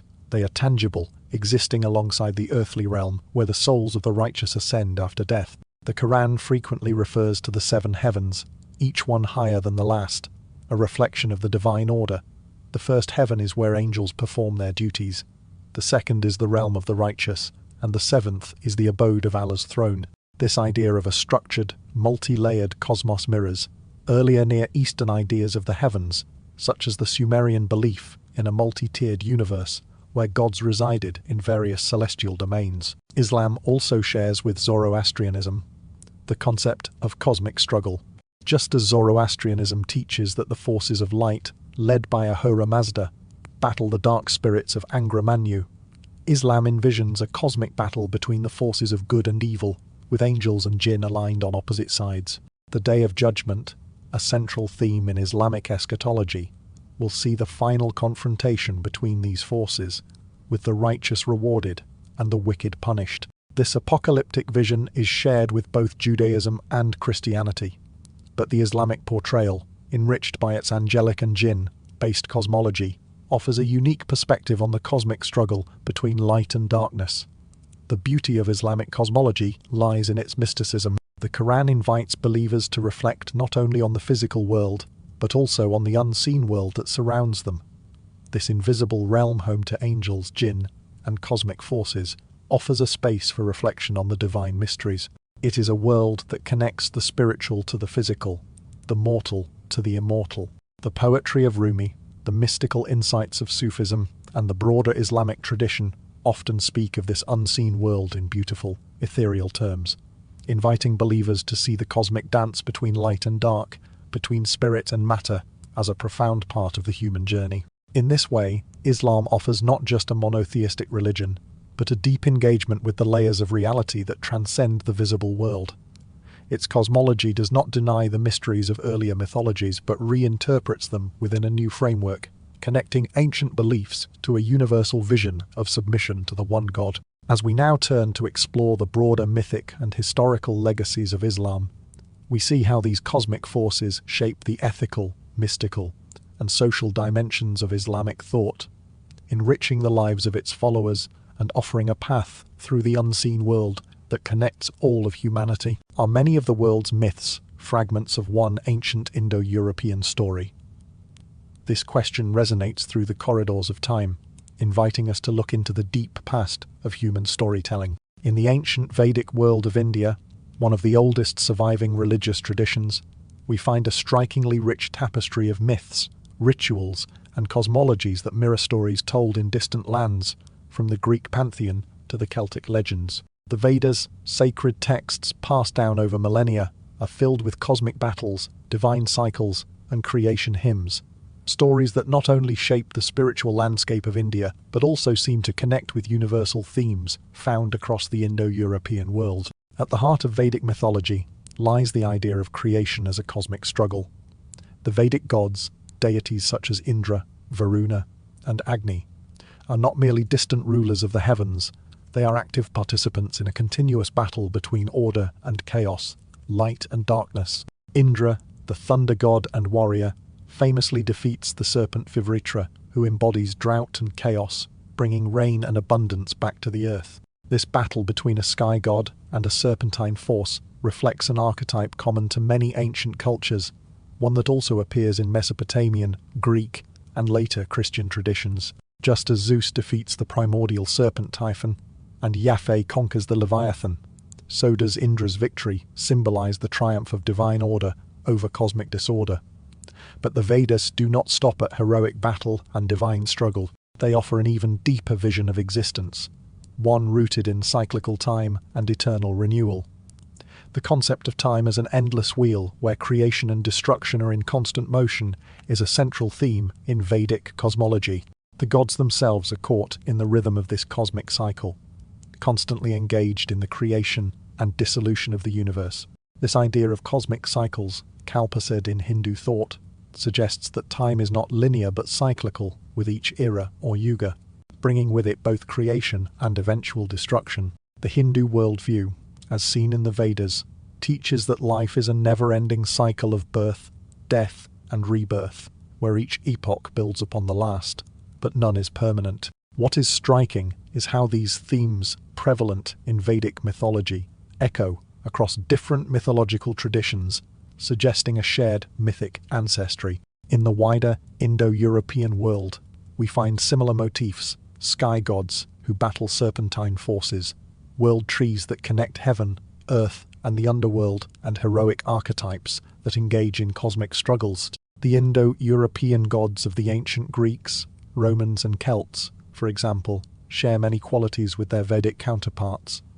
The god of the sky in Greece, Zeus, is the equivalent of the Vedic Indra. Both are storm gods who wield thunderbolts to defeat chaotic forces. Similarly, the world tree, or Yggdrasil, in Norse mythology, shares echoes with the Vedic concept of the Ashvatha, a sacred tree that connects the three realms of existence: the heavens, the earth, and the underworld. These similarities suggest a common origin for these mythologies, pointing toward an ancient Proto-Indo-European culture that spread across Europe, the Middle East, and South Asia. As these early peoples migrated and settled in different regions, they carried their stories with them, adapting them to their new environments while preserving key mythic structures. This shared heritage of sky gods, world trees, cosmic serpents, and heroic figures forms a deep undercurrent beneath many of the world's most well-known myths. The same motifs appear across cultures, reworked but essentially unchanged, reflecting the enduring power of these archetypes in the human psyche. This idea of a shared mythic ancestry is not just a speculative theory. It is supported by linguistic and archaeological evidence, which suggests that the ancient Indo-European speaking peoples who lived thousands of years ago shared more than just a common language. They also shared a common spiritual and mythic worldview, which eventually splintered into the diverse traditions we recognize today. The Vedic texts preserved in India provide a window into this ancient world, allowing us to trace the origins of many global myths back to a time when they were part of a single, cohesive spiritual narrative. The Vedic worldview, with its cosmic cycles, heroic struggles, and divine intervention, forms the foundation for much of Hindu cosmology, and its influence stretches far beyond the subcontinent. As these ancient stories travelled along trade routes and through migrations, they seeded mythic ideas in distant cultures. Whether through the Greco-Roman pantheon, the Norse sagas, or the Celtic legends, the themes of divine struggle, cosmic order, and cyclical time reverberate across the ancient world, uniting diverse cultures in their shared human experience of the divine. As we move deeper into the rich world of Hinduism, we begin to see how these ancient threads continue to influence global spirituality, weaving together the spiritual wisdom of many cultures into a tapestry of interconnected beliefs. The next section will delve into Hindu cosmology, examining how the Vedic concepts of time, creation, and divine struggle shaped the evolving understanding of the universe and its spiritual significance. What if time doesn't move forward, but endlessly repeats? The question invites us into one of the most vast and intricate cosmologies humanity has ever imagined. In Hindu tradition, the universe is not a linear story with a beginning and an end. It is a living, breathing rhythm, an infinite pulse of creation, preservation, dissolution, and rebirth. Everything moves in cycles, worlds, souls, gods, and even time itself. To step into Hindu cosmology is to enter a universe that feels ancient beyond measure, a cosmic ocean where reality unfolds like a great dream repeating across eternity. At the heart of this worldview is the idea that existence is both endlessly changing and eternally the same. Time is divided into cycles called Vikalpa C and Yuga C, immense spans that dwarf the imagination. A single day of Brahma, the creator god, lasts billions of human years, and when his day ends, a cosmic night of equal length descends. Worlds dissolve into primal waters, only to emerge again when Brahma awakens. Creation is not a singular act, it is a pattern, repeating across ages, so vast that even the gods are swept along in its flow. Within each cycle, the universe moves through 4 ages, from the golden age of purity to the darkened age where virtue declines. Humanity rises and falls with these ages, repeating lessons forgotten in previous cycles. This vision of time as a wheel rather than a line creates a sense of continuity that stretches beyond individual lives. Everything that has happened will happen again, not as an exact copy, but as a recurring pattern, echoing through endless cosmic ages. Presiding over these cycles are the divine forces that shape the cosmos. Vishnu, the preserver, takes on many forms, avatars sent to restore balance whenever the world descends into darkness. These avatars, whether as Rama, Krishna, or others, appear in different eras, reminding humanity of Dharma, the cosmic order. Their stories echo across centuries, suggesting that the divine continually intervenes in the world's unfolding, guiding it back toward harmony. Shiva represents another profound aspect of Hindu cosmology, the power of destruction as a pathway to renewal. His dance, the Toitandava, symbolizes the cosmic rhythm of creation and dissolution. Each step of Shiva's dance is a force, energizing, dissolving, transforming. In Hindu thought, destruction is not an end but a clearing of the field, a necessary step for new creation to arise. The image of Shiva dancing within a ring of flames has influenced spiritual traditions far beyond India, becoming a symbol of the universe's perpetual motions. Above and within these cosmic forces lies Brahman, the ultimate reality, pure consciousness, the silent source from which all things arise.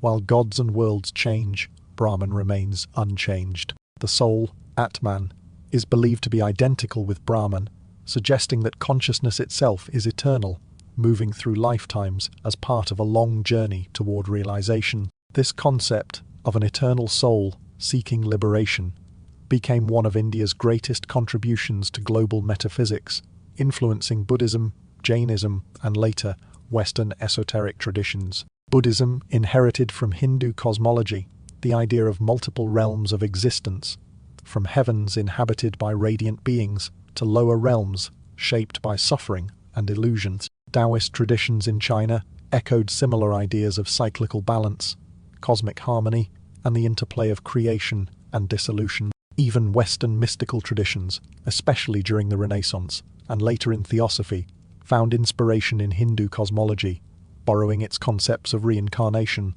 cosmic cycles, and the unity of consciousness. Hindu cosmology creates a sense of awe, not by simplifying the universe, but by expanding it beyond ordinary comprehension.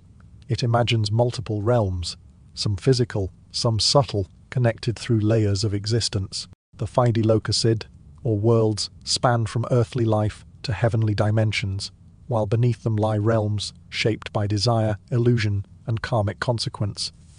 Souls move through these realms according to the momentum of their actions, learning across lifetimes until they awaken to the truth of their own divine nature. In this universe, time becomes a teacher rather than a boundary. Life is not a single opportunity, but an ongoing journey, shaped by choices made across countless ages. The idea that consciousness continues beyond death offers both comfort and responsibility. Every action, word, and intention participates in the shaping of future existence. What makes Hindu cosmology so compelling is not only its complexity, but its sense of deep continuity, an ancient metaphysical system that may preserve humanity's earliest attempts to understand existence itself. These ideas feel old because they are old, stretching back to the Vedic age, and perhaps even earlier, echoing through the Indo-European tradition and influencing spiritual systems around the world. As we move forward into the philosophies of Buddhism and the Eastern traditions that emerged alongside and after Hindu thought, we find many of these themes evolving yet remaining connected. Cyclical time, the nature of consciousness, and the search for release from suffering. In these next chapters, we continue our journey into the East's oldest and most enduring questions, following the paths carved by seekers across millennia. What if the most powerful myths are the ones about understanding yourself? The question echoes through the quiet spaces of Eastern traditions, where the search for truth often turned inward toward the heart and mind, rather than outward toward gods or external forces. In Buddhism, Taoism, and Zen, the divine was not necessarily something to be worshipped from afar, but a reality to be discovered within. These traditions gave birth to some of humanity's most profound myths, not of gods descending from the heavens, but of individuals ascending to a deeper understanding of their own consciousness. Buddhism, at its core, offers a mythic framework that shifts the focus from gods to the human mind.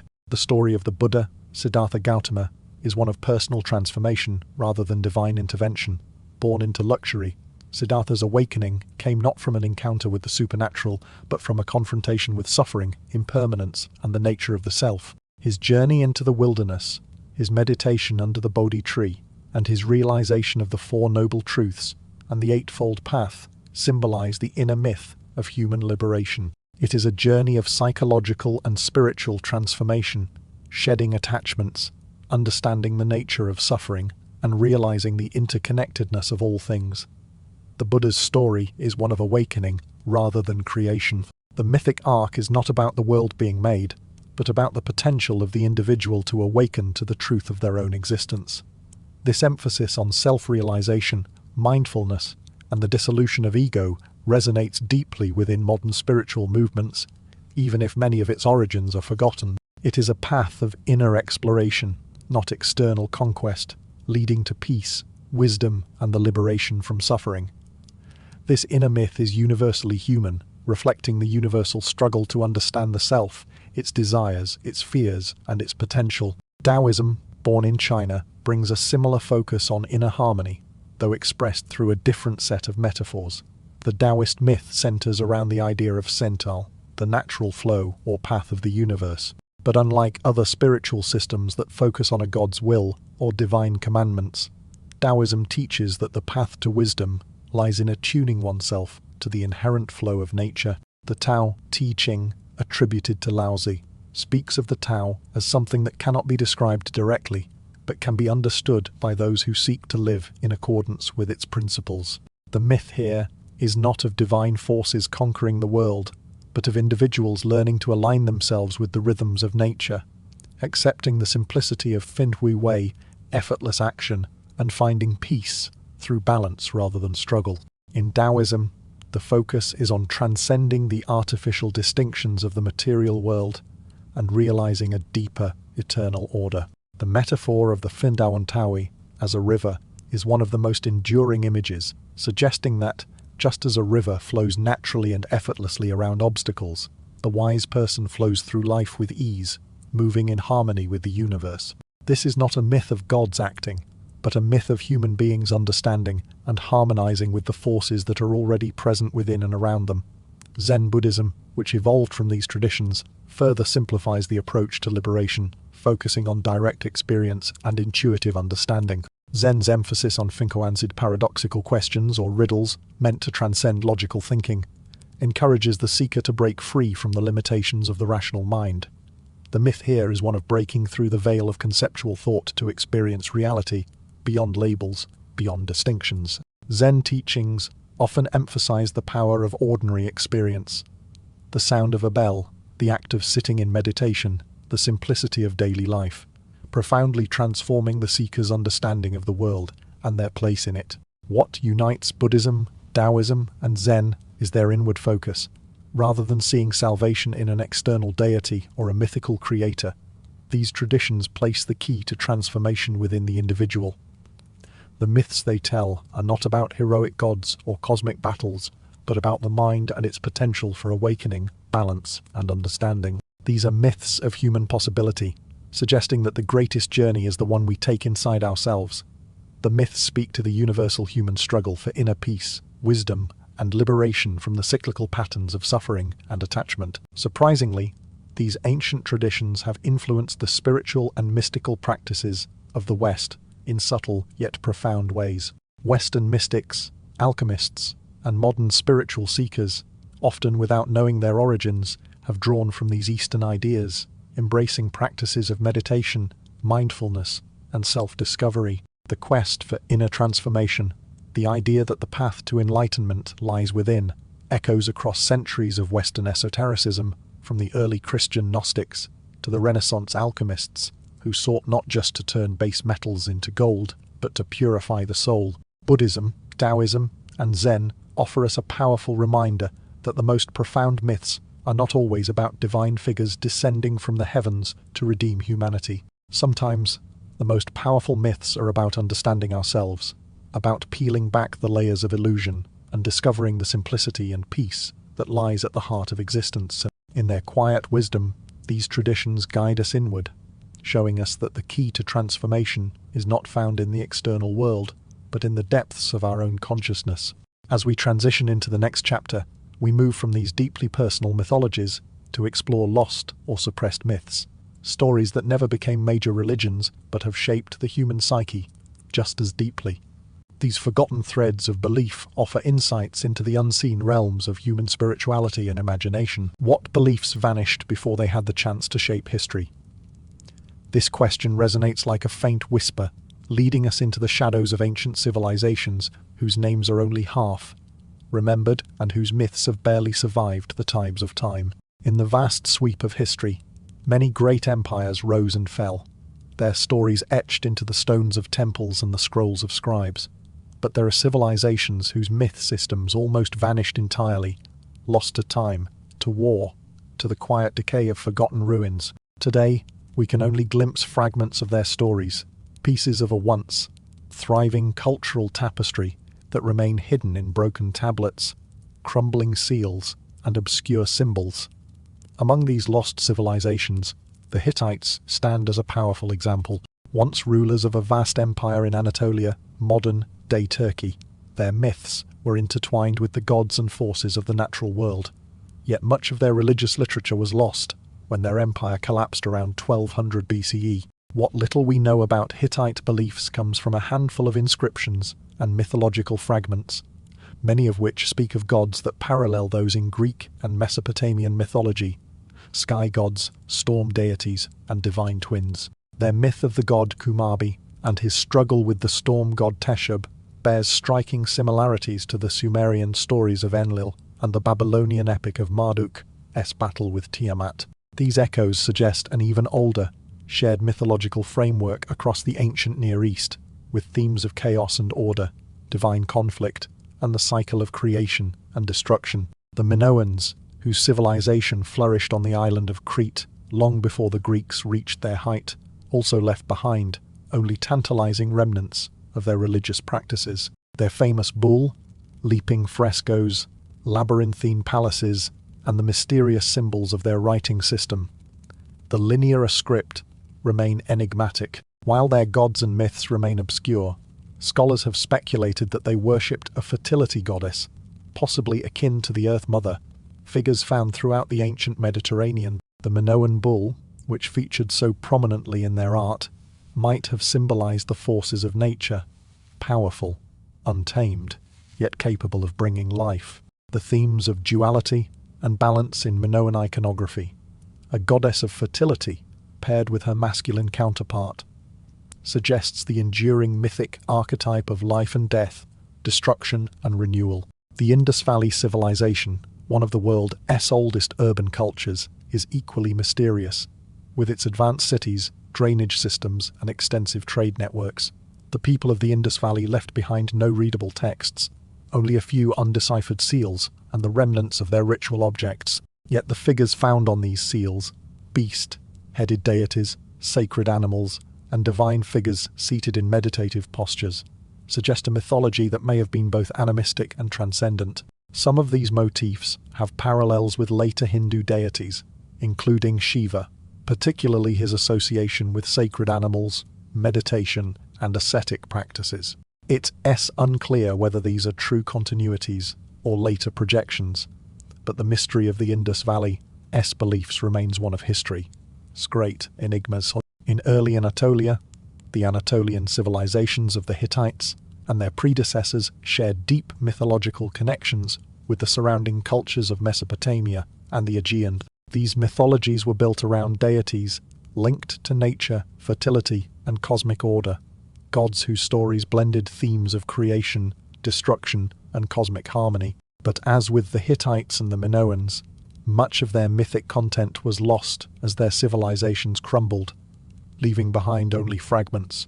The cuneiform tablets of ancient Anatolia, some of which describe the marriage of the goddess of earth and the god of the sky, suggest that their religious myths once formed an intricate tapestry of divine relationships, cosmic law, and human striving.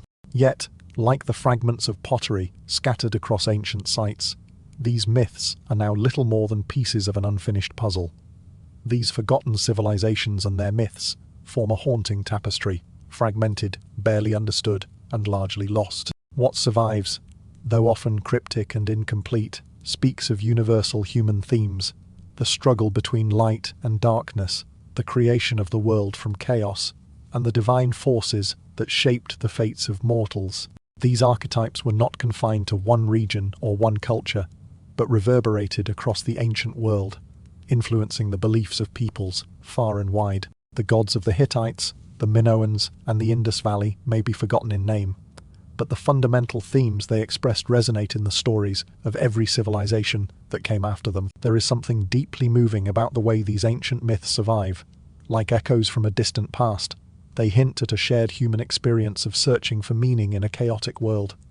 These lost myths remind us that even when civilizations fall and their stories are forgotten, the core human questions about life, death, creation, and the divine endure. They are retold in new forms, adapted by new generations, and passed down through the ages.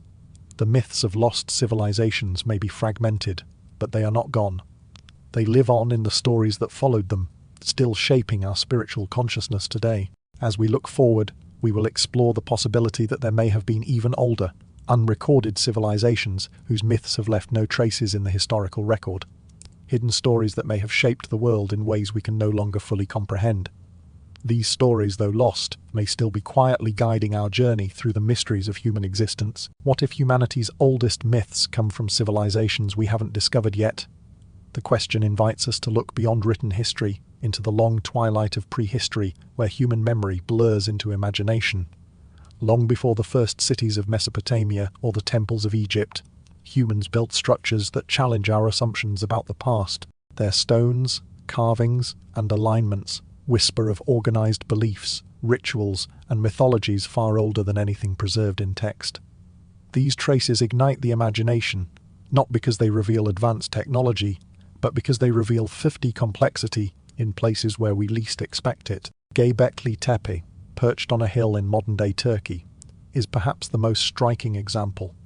12,000 years old, older than the pyramids, older than farming itself, it is a temple built by hunter-gatherers. Massive stone pillars, carved with animals and mysterious symbols, stand in circular enclosures that required immense coordination to construct. Mainstream archaeology does not claim these builders possessed advanced technology. Rather, it suggests that early humans were far more socially and spiritually organized than we once believed. And yet, standing before these stones, it's difficult not to sense the presence of a belief system lost to time, a worldview that predates the earliest mythologies we know. Some scholars propose that sites like Göbekli Tepe were built by groups who gathered periodically, guided by ritual rather than settlement. If this is true, then the earliest spark of religion may have emerged before cities, before agriculture, and before written language. The carvings, foxes, snakes, vultures could be remnants of ancient cosmologies, fragments of stories once told around fires long vanished. These could be the earliest fingerprints of myth, left by people whose voices have been erased by millennia. Far to the west, across Europe's coastlines and islands, megalithic societies rose thousands of years later. Stone circles like Stonehenge, passage tombs like Newgrange, and standing stones stretching across Brittany were built with astronomical precision. They align with solstices, lunar cycles, and star paths, implying that prehistoric humans observed the heavens with careful devotion. Again, no evidence suggests advanced lost technology, but the sophistication of design hints at mythic frameworks now forgotten. These structures were not merely places of burial or gathering, they were cosmological diagrams carved into the earth, a worldview that united sky, stone, and ceremony. And then there are the coastlines, those ancient edges of continents swallowed by rising seas after the last ice age. For most of human existence, shorelines were different from today. Entire landscapes, fertile plains, river deltas, and settlements now lie beneath the ocean. Some researchers speculate that early coastal cultures, living in rich environments, ideal for complex societies, may have developed myths, rituals, and traditions that never survived the floods. If these cultures told stories about creation, destruction, sky gods, or cosmic oceans, their narratives might echo faintly in the myths that came after. Perhaps the universal flood stories, found from Mesopotamia to India to the Americas, are distant memories of these drowned homelands. The key is not to leap to conclusions. There is no proof of global civilizations lost to time, no evidence of forgotten technologies or vanished empires, but the sophistication of early structures and the global patterns in myth hint at something more subtle. Ancient humans were curious, observant, spiritually driven, and deeply connected to the natural world. Their cosmologies may have formed the backbone of later mythological traditions, spreading through migration, trade, and memory, growing and changing as new cultures emerged. In this light, myths become fossils of thought, remnants of beliefs carried forward, even as the civilizations that birthed them disappeared. The cosmic serpents, world trees, sky beings, and flood stories that appear across continents may not point to a single prehistoric civilization, but they might reflect shared experiences, surviving climate shifts, watching the stars, fearing the sea, honoring the dead, witnessing natural disasters. These experiences, universal and ancient, could easily become the seeds of stories, retold for thousands of years. Speculative, yes, but imagination is part of the human story. Curiosity keeps us searching the past as eagerly as we gaze toward the future. The truth may be simpler than lost continents and forgotten kingdoms, or it may be deeper, buried beneath oceans, sand and time. What remains certain is that our oldest myths did not emerge from nowhere. They rose from human minds, shaped by landscapes and eras we can barely imagine. As we continue, we explore why some myths survived the passage of ages, while others faded into silence, leaving only hints of what once was and what might have shaped the world we inherited, what truths were lost forever, and what fragments still hide inside today's religions. The question moves through the ruins of vanished cultures like a soft wind, brushing over broken stones and forgotten names. As civilizations rose and fell, their myths, enchanted in temples, whispered by firesides, and carved into sacred objects, did not fade evenly. Some survived, carried forward through centuries, reshaped by new generations. Others vanished almost without a trace, leaving only mysterious symbols or faint echoes in later stories. The survival of myth is not random. It follows the contours of human history, conquest, assimilation, memory, and the fragile power of storytelling. Conquest is the most visible force. When empires expanded, they brought their gods with them, often at the expense of the beliefs they encountered. Victorious cultures had the privilege of rewriting history, establishing their myths as truth while relegating others to obscurity. In Mesopotamia, Babylon rose over older Sumerian cities, reshaping ancient stories into new epics like the Fudiye Numa Elishtai. Later, Greek and Roman empires absorbed local deities into their pantheons, renaming them, reshaping them, or reducing them to footnotes in their own cosmologies. The conquered stories did not always disappear, but they changed, losing their original voice as they became part of someone else's narrative. Assimilation played an equally important role. Religion spread not just through force, but through flexibility. Traditions that absorbed compatible ideas flourished, while those that remained rigid often fragmented or faded. Early Christianity grew partly because it carried forward recognizable elements: sacred meals, divine messengers, ritual cleansing, and themes of death and rebirth. These echoes allowed new converts to find familiarity within a changing spiritual landscape. Meanwhile, myths that did not fit the emerging worldview, myths of local spirits, maternal deities, or ecstatic rites, were marginalized, demonized, or deemed irrelevant. Over time, they slipped quietly out of collective memory. Oral tradition was another fragile thread. Before writing, stories survived only as long as there were voices to speak them. A drought, a war, a generation lost to famine could shatter entire narrative lineages. The myths of countless tribes vanished simply because their storytellers did not survive. In other cases, oral traditions persisted, but were transformed. As tales traveled from mouth to ear, they shifted, stretched, and reshaped themselves to fit new landscapes. A sky god of one region became the storm god of another. A flood myth migrated across continents, adjusted to the rhythms of each new culture. What remains today is both ancient and altered, a collage stitched together over millennia. Institutions, too, played their part. Once religions established temples, priesthoods, and scriptures, they held immense power over what was preserved and what was forgotten. Texts that aligned with the institution's goals were copied and protected, others were allowed to decay. In ancient Egypt, scribes preserved hymns to Osiris and Ra, while letting older, more obscure myths fade. In the Hebrew tradition, the process of compiling scripture elevated some stories and excluded others.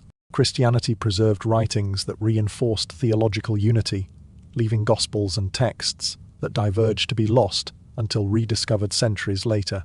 Institutional authority acted as both guardian and gatekeeper of mythic memory. Historical rewriting completed the process. Each new empire retold the past through its own lens, shaping collective memory to justify its rule or worldview. Myths were not static, they were edited. In some cases, gods became demons, in others, heroes became villains, or vice versa. A goddess once revered as a life-giver might reappear as a symbolic temptress or a forgotten footnote. Rewriting was not always malicious. Sometimes it was simply the result of shifting values, new political needs, or evolving cultural priorities. And yet, despite all these forces, fragments survived. Like seeds carried on the wind, small pieces of ancient myths embedded themselves in later traditions. The serpent of wisdom from older Near Eastern stories reappeared in modified form in Eden. The cosmic mountain of the ancient world rose again in Sinai, Olympus, and Meru, world trees, sun gods, flood stories dying, and rising figures. These motifs survived because they resonated deeply with human experience. Even when their original context vanished, the emotional truth they carried remained intact. What we inherit today, through scripture, folklore, ritual, and symbol, is only a fraction of the world's ancient storytelling, but that fraction is luminous. Hidden within familiar religious narratives are the echoes of people long forgotten, civilizations lost to sand and sea, temples reduced to rubble. Their stories survive in hints, shadows, and metaphors, waiting for those who listen in the quiet hours of the night. From here, we move to our final chapter, a synthesis of everything uncovered, a journey into how these ancient threads weave together into the spiritual fabric of the modern world, and what this means for the myths we continue to create. What if every religion is telling the same ancient story in different words? The question drifts across millennia, inviting us to step back far enough that the borders between cultures begin to blur. When we do, a remarkable truth comes into focus. The world's religions, no matter how distant in geography or doctrine, share patterns so consistent that they feel less like coincidence and more like echoes of something deeply human. These motifs, repeated in sacred texts, mythic poems, temple carvings, and whispered traditions, form a tapestry that stretches across time. They are not the stories of one people, but of all people. Nearly every tradition begins with a cosmic beginning. Whether it is the Big Bang imagined through modern science, the cosmic egg of Asia, the primordial waters of Egypt, or the divine speech of the Abrahamic faiths, humanity returns again and again to the same question: how did something arise from nothing? Cultures describe creation differently, yet each myth holds the same core idea: an emergence from formlessness into order, darkness giving way to light. This pattern mirrors the way consciousness awakens in each person, a flicker of awareness growing into understanding. Creation myths are not just accounts of the world's beginning, they are metaphors for our own beginnings. Another shared motif is the morally transformative hero. Whether it is Moses climbing the mountain, Jesus in the wilderness, the Buddha beneath the Bodhi tree, Arjuna receiving guidance from Krishna, or ancient heroes proving their worth through trials, the structure remains the same. A figure faces hardship, temptation, or despair and emerges with deeper clarity. Their transformation inspires the listener's own. These heroes reflect our internal battles, the struggle to rise above fear, anger, or confusion. They remind us that meaning is often found on the other side of suffering. The Great Flood is another recurring pattern. From the Sumerian Ziushudra to Noah, from the Hindu Manu to the stories of Native American nations, the world remembers water as both destroyer and purifier. Flood myths speak of collapse, followed by renewal, of a world cleansed so life can begin again. This pattern resonates because humans know cycles of destruction and rebirth in their own lives, moments when everything familiar is washed away, leaving space for transformation. The Divine Mother appears in almost every cultural memory. She may be Inanna, Isis, Mary, Guan Yin, Shakti, or an unnamed ancestral figure, but her presence is constant.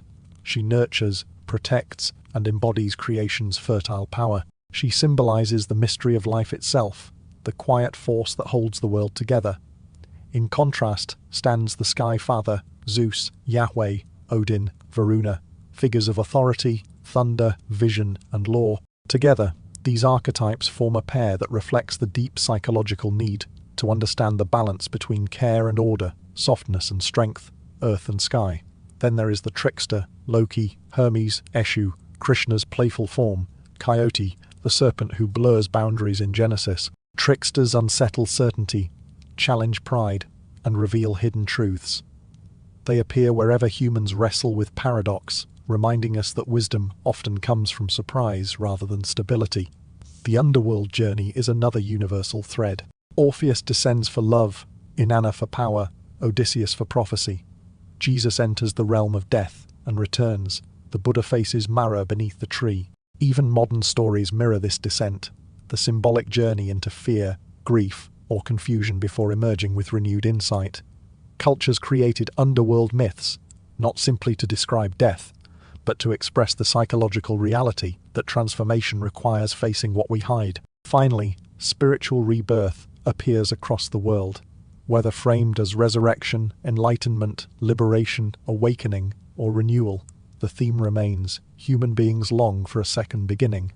We yearn for the possibility of change, of shedding old selves and rising into something more expansive. When we weave these motifs together, a picture forms. Across continents and ages, humanity has told variations of the same story, a narrative of origin, struggle, downfall, insight, and renewal. These patterns repeat because they mirror the architecture of human experience. They arise not from shared geography, but from shared psychology. Beneath every myth lies a reflection of the human condition. This does not diminish the uniqueness of any religion. Instead, it highlights the profound unity beneath them. Each faith is a dialect of a universal language, a different attempt to express truths felt long before they were written. This recognition offers not certainty but clarity, a calm sense that across all differences, people have always turned to story to understand themselves and the world. From here, we move to the final question. Wide, do these universal patterns exist at all? What do they reveal about the human mind, and what hidden memory might they preserve? Why do humans across eras and continents imagine the same sacred symbols? The question lingers like a question asked under the stars, urging us to look deeper into the ancient mirror of human experience. Over millennia, humanity has returned to the same themes: fear of death, longing for meaning, dreams of cosmic order, and hope for transformation. These themes have appeared in every culture, every religion, and every mythic tradition, from the deserts of Egypt to the highlands of the Andes. Why do we keep telling the same stories over and over across time and space? What drives this repetition? And what emotional truths do these sacred symbols reveal about us? At the intersection of anthropology, psychology, and mythic symbolism, we find the answer. Across all cultures, myths arise from deep, shared psychological needs. The fear of death, the search for meaning, the need for justice, and the desire for spiritual renewal are not arbitrary. They are universal. They reflect the core struggles of what it means to be human. We live in a world of impermanence, suffering, and loss.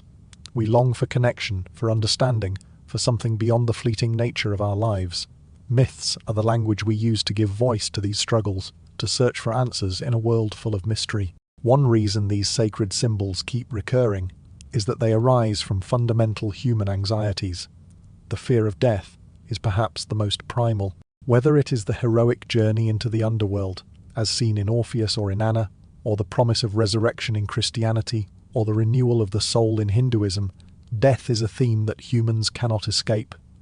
Every culture faces the same existential question: what happens when we die? And so, in our myths, we seek reassurance. We create stories where the hero journeys to the land of the dead, where gods die and return, where death is not an end but a transformation. These myths suggest that death is not the ultimate defeat, but part of a larger cycle of life and renewal. They comfort us with the possibility of continuity, of a life beyond this one. Longing for meaning is another central theme that binds human stories together. Across cultures, we search for purpose in a world that often seems chaotic and indifferent. The cosmic struggle between order and chaos, so common in mythic traditions, mirrors our quest for meaning in the face of life's unpredictability. The hero's journey is not just about external triumphs, but about seeking internal clarity, finding a sense of direction in the midst of confusion. Whether it's the Vedic battle between gods and demons, the journey of the Buddha seeking enlightenment, or the trials of Jesus leading to divine wisdom, these stories reflect our shared desire to understand our place in the cosmos, to make sense of the mysteries that surround us. The divine struggle in these myths offers us a map, a guide to navigate our own inner chaos and find meaning in the tumultuous world we inhabit. Cosmic order is another universal concept reflected in myths, from the idea of the great chain of being in ancient philosophy to the notion of karma in Hinduism and Buddhism. Humans have always looked for a system that governs the universe. We crave stability, harmony, and justice. Myths about gods bringing order to chaos, such as the battle between Zeus and Typhon, or the slaying of chaos monsters in various creation myths, suggest that the world's fundamental nature is one of balance and order, even if we can't always see it. These stories offer hope that despite appearances, there is a larger cosmic design at work. The belief in this cosmic order has shaped the way societies structure their moral codes, their systems of justice, and their understanding of the universe. Perhaps most important of all is the theme of transformation, the hope that we can rise above suffering, that we can change, evolve, and renew. This theme is present in the myths of resurrection, reincarnation, and spiritual enlightenment. It appears in the death and rebirth of gods, in the purification of the soul, and in the gradual journey toward enlightenment. The idea that suffering can lead to growth, that death can be followed by new life, is deeply ingrained in the human psyche. It speaks to our longing for hope and renewal in a world where pain and loss are inevitable. In these myths, we find the promise that we can transcend our limitations, that we can become something greater than we are, and that transformation is not just possible, it is the essence of life itself. Why do these patterns persist? Because they speak to emotional truths that transcend culture and time. They are not simply stories, they are expressions of the inner workings of the human soul. We tell these stories because we need them. We need to understand death, to find meaning, to believe in cosmic order, and to hold on to hope in the face of suffering. These universal motifs emerge from our shared human condition and our search for something greater than ourselves. As we come to the end of this journey through the world's myths, we realize that while the details of these stories may different gods, different heroes, different lands, the underlying themes remain the same. They are the stories of humanity, the stories that have always spoken to our deepest fears and hopes. In the end, these myths are not just about gods and monsters, they are about us and the eternal journey we all share. Next, we will reflect on the nature of myth itself, how it continues to shape our lives today, and how these ancient stories, while often hidden beneath the surface, continue to guide us on our own journeys of transformation. What if the greatest mystery isn't the gods behind the myths, but the humans who created them? The question lingers, softly echoing as we near the end of our journey. For all the gods and goddesses we have encountered, for all the battles between order and chaos, life and death, light and darkness, there is an even deeper mystery we must consider, the mystery of humanity itself. What is it about us that compels us to craft these stories, to shape entire worlds of belief, to seek meaning in the stars and in the unknown? Myths are not just the stories of gods, they are the stories of us. And in this, perhaps, lies the greatest enigma of all.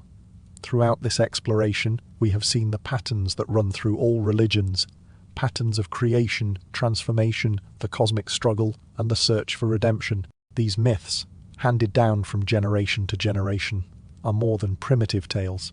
They are mirrors, reflecting who we were, who we are, and who we hope to become. Myths are the echoes of our deepest psychological and spiritual questions, timeless responses to the mysteries of life, death, suffering, and the unknown. In them we find not only gods but reflections of ourselves, our fears, our desires, our dreams for meaning. When we look at the myths of the past, it is easy to see them as something distant, ancient narratives belonging to cultures long gone. But these stories are alive. They are living stories, shaped and reshaped by countless generations.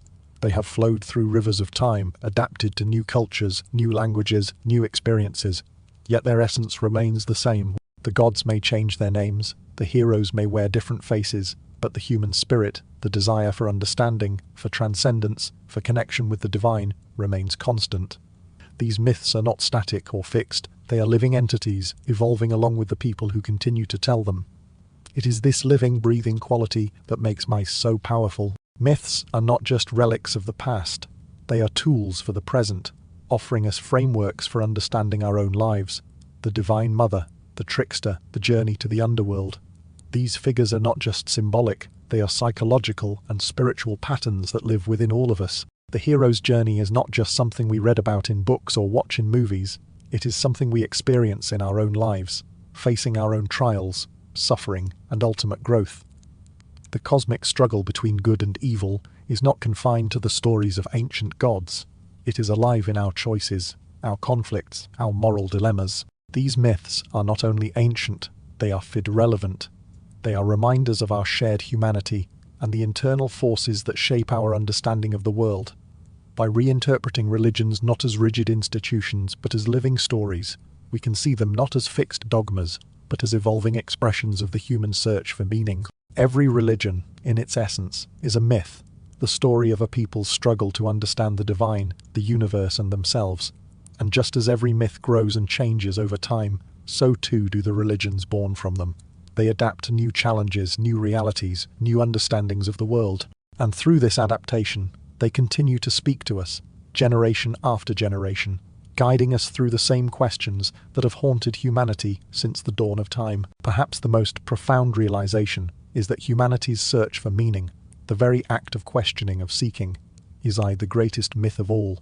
It is a story that never ends, one that transcends individual lifetimes and stretches across centuries. We are all participants in this unfolding narrative, each of us adding our own chapter, our own verse. We are the seekers, the wanderers, the questioners, who continue to search for answers, even as we craft new stories and new myths to guide us. The search for meaning is not something that will ever be fully answered, because it is not a question with a final answer. It is an eternal journey, one that will continue as long as humanity exists. As we bring this exploration to a close, we are left with a sense of awe. The gods we've encountered, the heroes we've followed, the cosmic struggles we've witnessed. They are not merely stories, they are mirrors of ourselves, reflecting the deepest parts of our own journey. And as we gaze into these myths, we see not only the divine but the human, the complexities, the contradictions, the longing for connection, the search for purpose. In the end, it is the story of humanity that we are really telling, a story that is still unfolding, still being written, still filled with mystery. The myths we've explored are not just relics of the past, they are the stories of who we were, who we are, and who we are yet to become. And perhaps, in the telling of these stories, we are uncovering something even more profound, the story of what it means to be human.